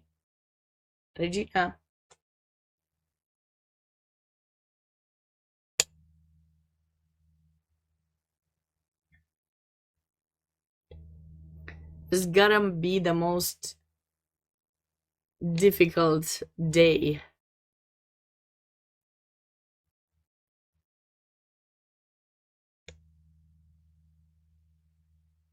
I think Liam sees it.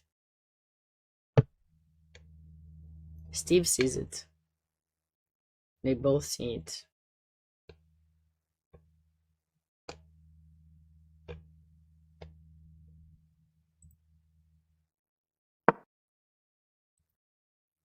Okay. Queen F1, Queen E2.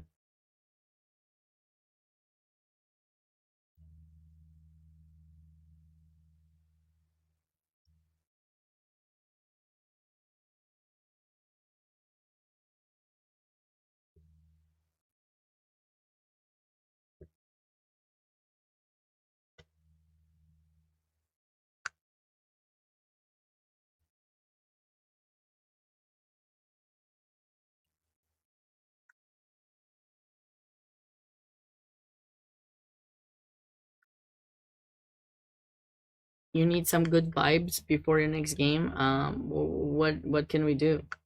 Can I see Regina? Sure. I'll go bring her. One moment. One moment.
Regina is at command.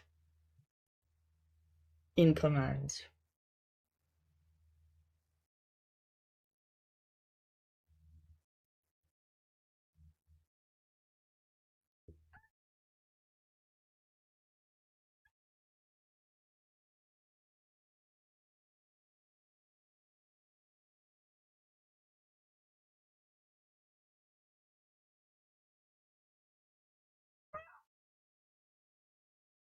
Does she see the win? I believe she does. Queen E2 checky. King H4.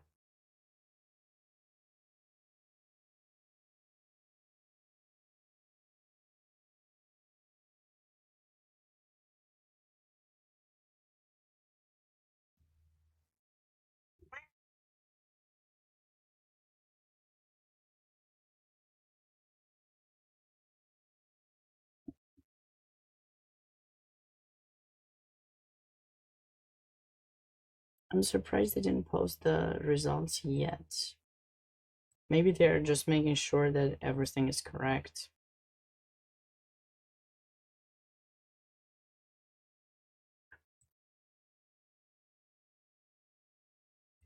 Reggie the Queen. Why is Liam still thinking? Does he not realize he's winning?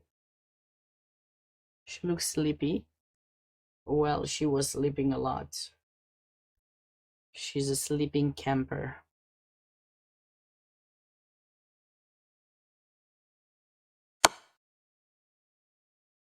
Wait, he gave queen d2 check. I thought he had to do this to be able to put the queen in front.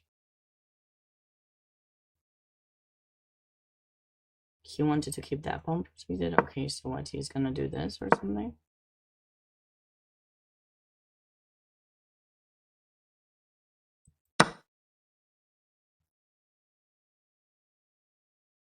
Mate in 19.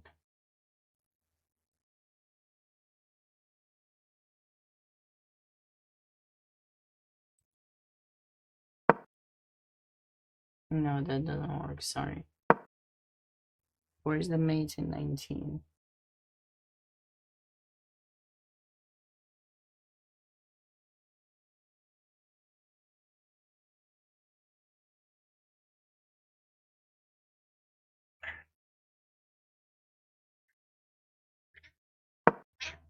E3, get mated, man. I'm not sure. You cannot go queen e3. Yeah.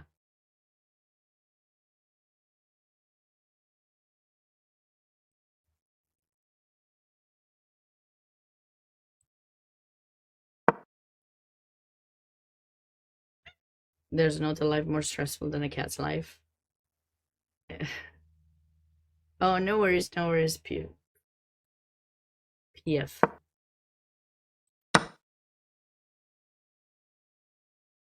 You don't know if you could live with cats. Oh, sorry, it's easy. This is easy. What am I talking? This is easy. That's how he's winning. Yeah. Yeah, that's right. Okay, king g1 now. So now we do your thing then. Or not. I mean, it actually doesn't matter. We can still go here because if he takes, check, and depending where it is, and it's winning. This has got to be the most heartbreaking blunder, because the whole game was really balanced. Like, never did black really had the advantage. So, like, blundering like that, queen f6, has got to be tough for Steve.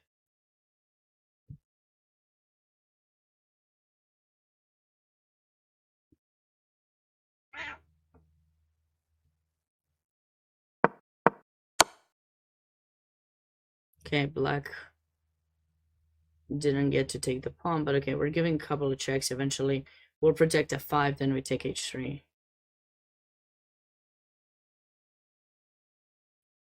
But actually now, actually it doesn't matter where you move. We'll have a check queen coming up in e4 very soon. Almost no matter where you move. As you go there, we give you check, you come here. I mean, I would just take, but maybe there's something even better.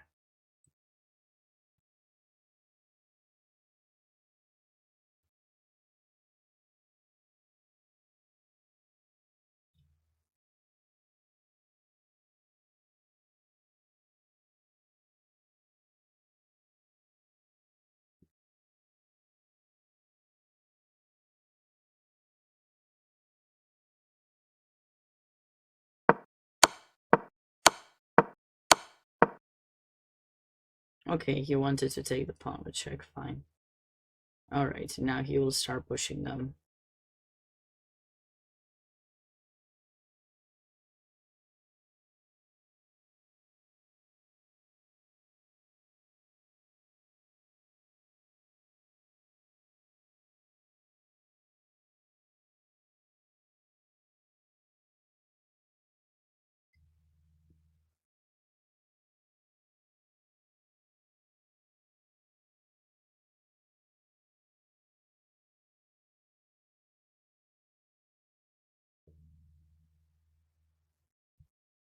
This makes me remember tough moments of my own from my chess career, when I would have a good position, winning, totally winning, making a mistake, not winning, losing, drawing, not drawing, losing. Always checking might be mate, sure. Sure. Now queen f4, king g3 should seal the deal. Reggie, what's up? Stay here for now. Stay. Be a good girl. Don't fight. Okay. You can't go that way. You cannot. Okay, go that other way. Ay, ay, ay.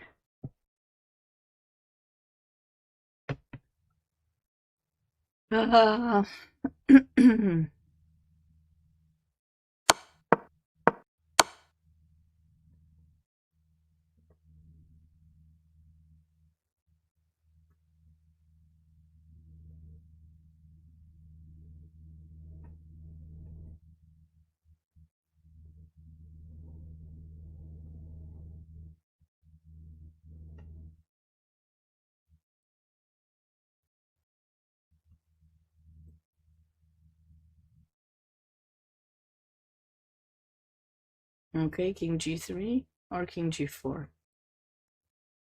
I'll go king g4 for safety reasons. King g3, queen takes g5, and you probably might have to struggle. You probably won't even win that anymore. Okay, king g4, come on.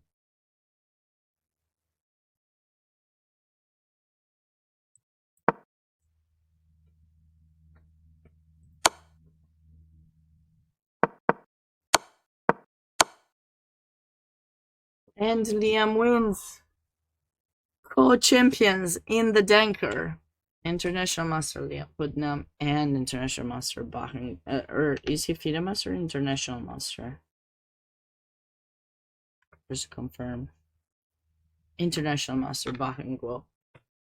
What a game, what a round, guys. I appreciate all of you guys being here, especially towards the end. I hope you enjoyed it. Don't forget, tomorrow I'll be doing a recap of everything that's happened so far around 11 a.m. Eastern time, and then you'll be able to see me commenting on the final 3 rounds of the US Open, where all the competitions get to be merged, and we'll have definitely some tough matchups between a lot of the grandmasters who are competing in the tournament, and who will try their very, very best to win that highly fought spot for qualification for the US Championship later this year, which will take place in October. You're gonna play an NM in next round. Well, good luck to you. Good luck to you in the next rounds. You know, make sure you have enough energy. The day is long. You gotta play a lot of games today since you're playing the 4-day schedule. So make sure you have enough energy, keeping you all the way till 10 p.m. when your final round of the day will be. As for me, I'm signing off for now. I really hope you enjoyed this. Congratulations to all the winners of these invitational tournaments. What a thrill it was to analyze their games. A lot of these recaps will be posted on US Chess YouTube, so please don't miss the opportunity to follow US Chess on all the social media accounts, Instagram, X, Facebook, and definitely on YouTube, where more videos will be posted. A lot of educational content that should be beneficial to all chess fans. Other than that, from me, again, I want to say thank you to Precision Tune Auto Care for sponsoring the stream for the entire tournament. They've been in business taking care of our cars for over 45 years, so it's great to see hopefully the event running smoothly on stream as well. And definitely check them out if you are in need of some car repair or simply some tuning for your car. If you have any questions, you know how to find me. Don't forget to check out the schedule for the tournament. Enjoy the rest of the day, and certainly hope you'll be joining me tomorrow morning for a pretty substantial recap of everything that's happened so far and the last 3 rounds of the US Open. Have a wonderful rest of your afternoon. See you very soon with hopefully an even much better voice. Bye.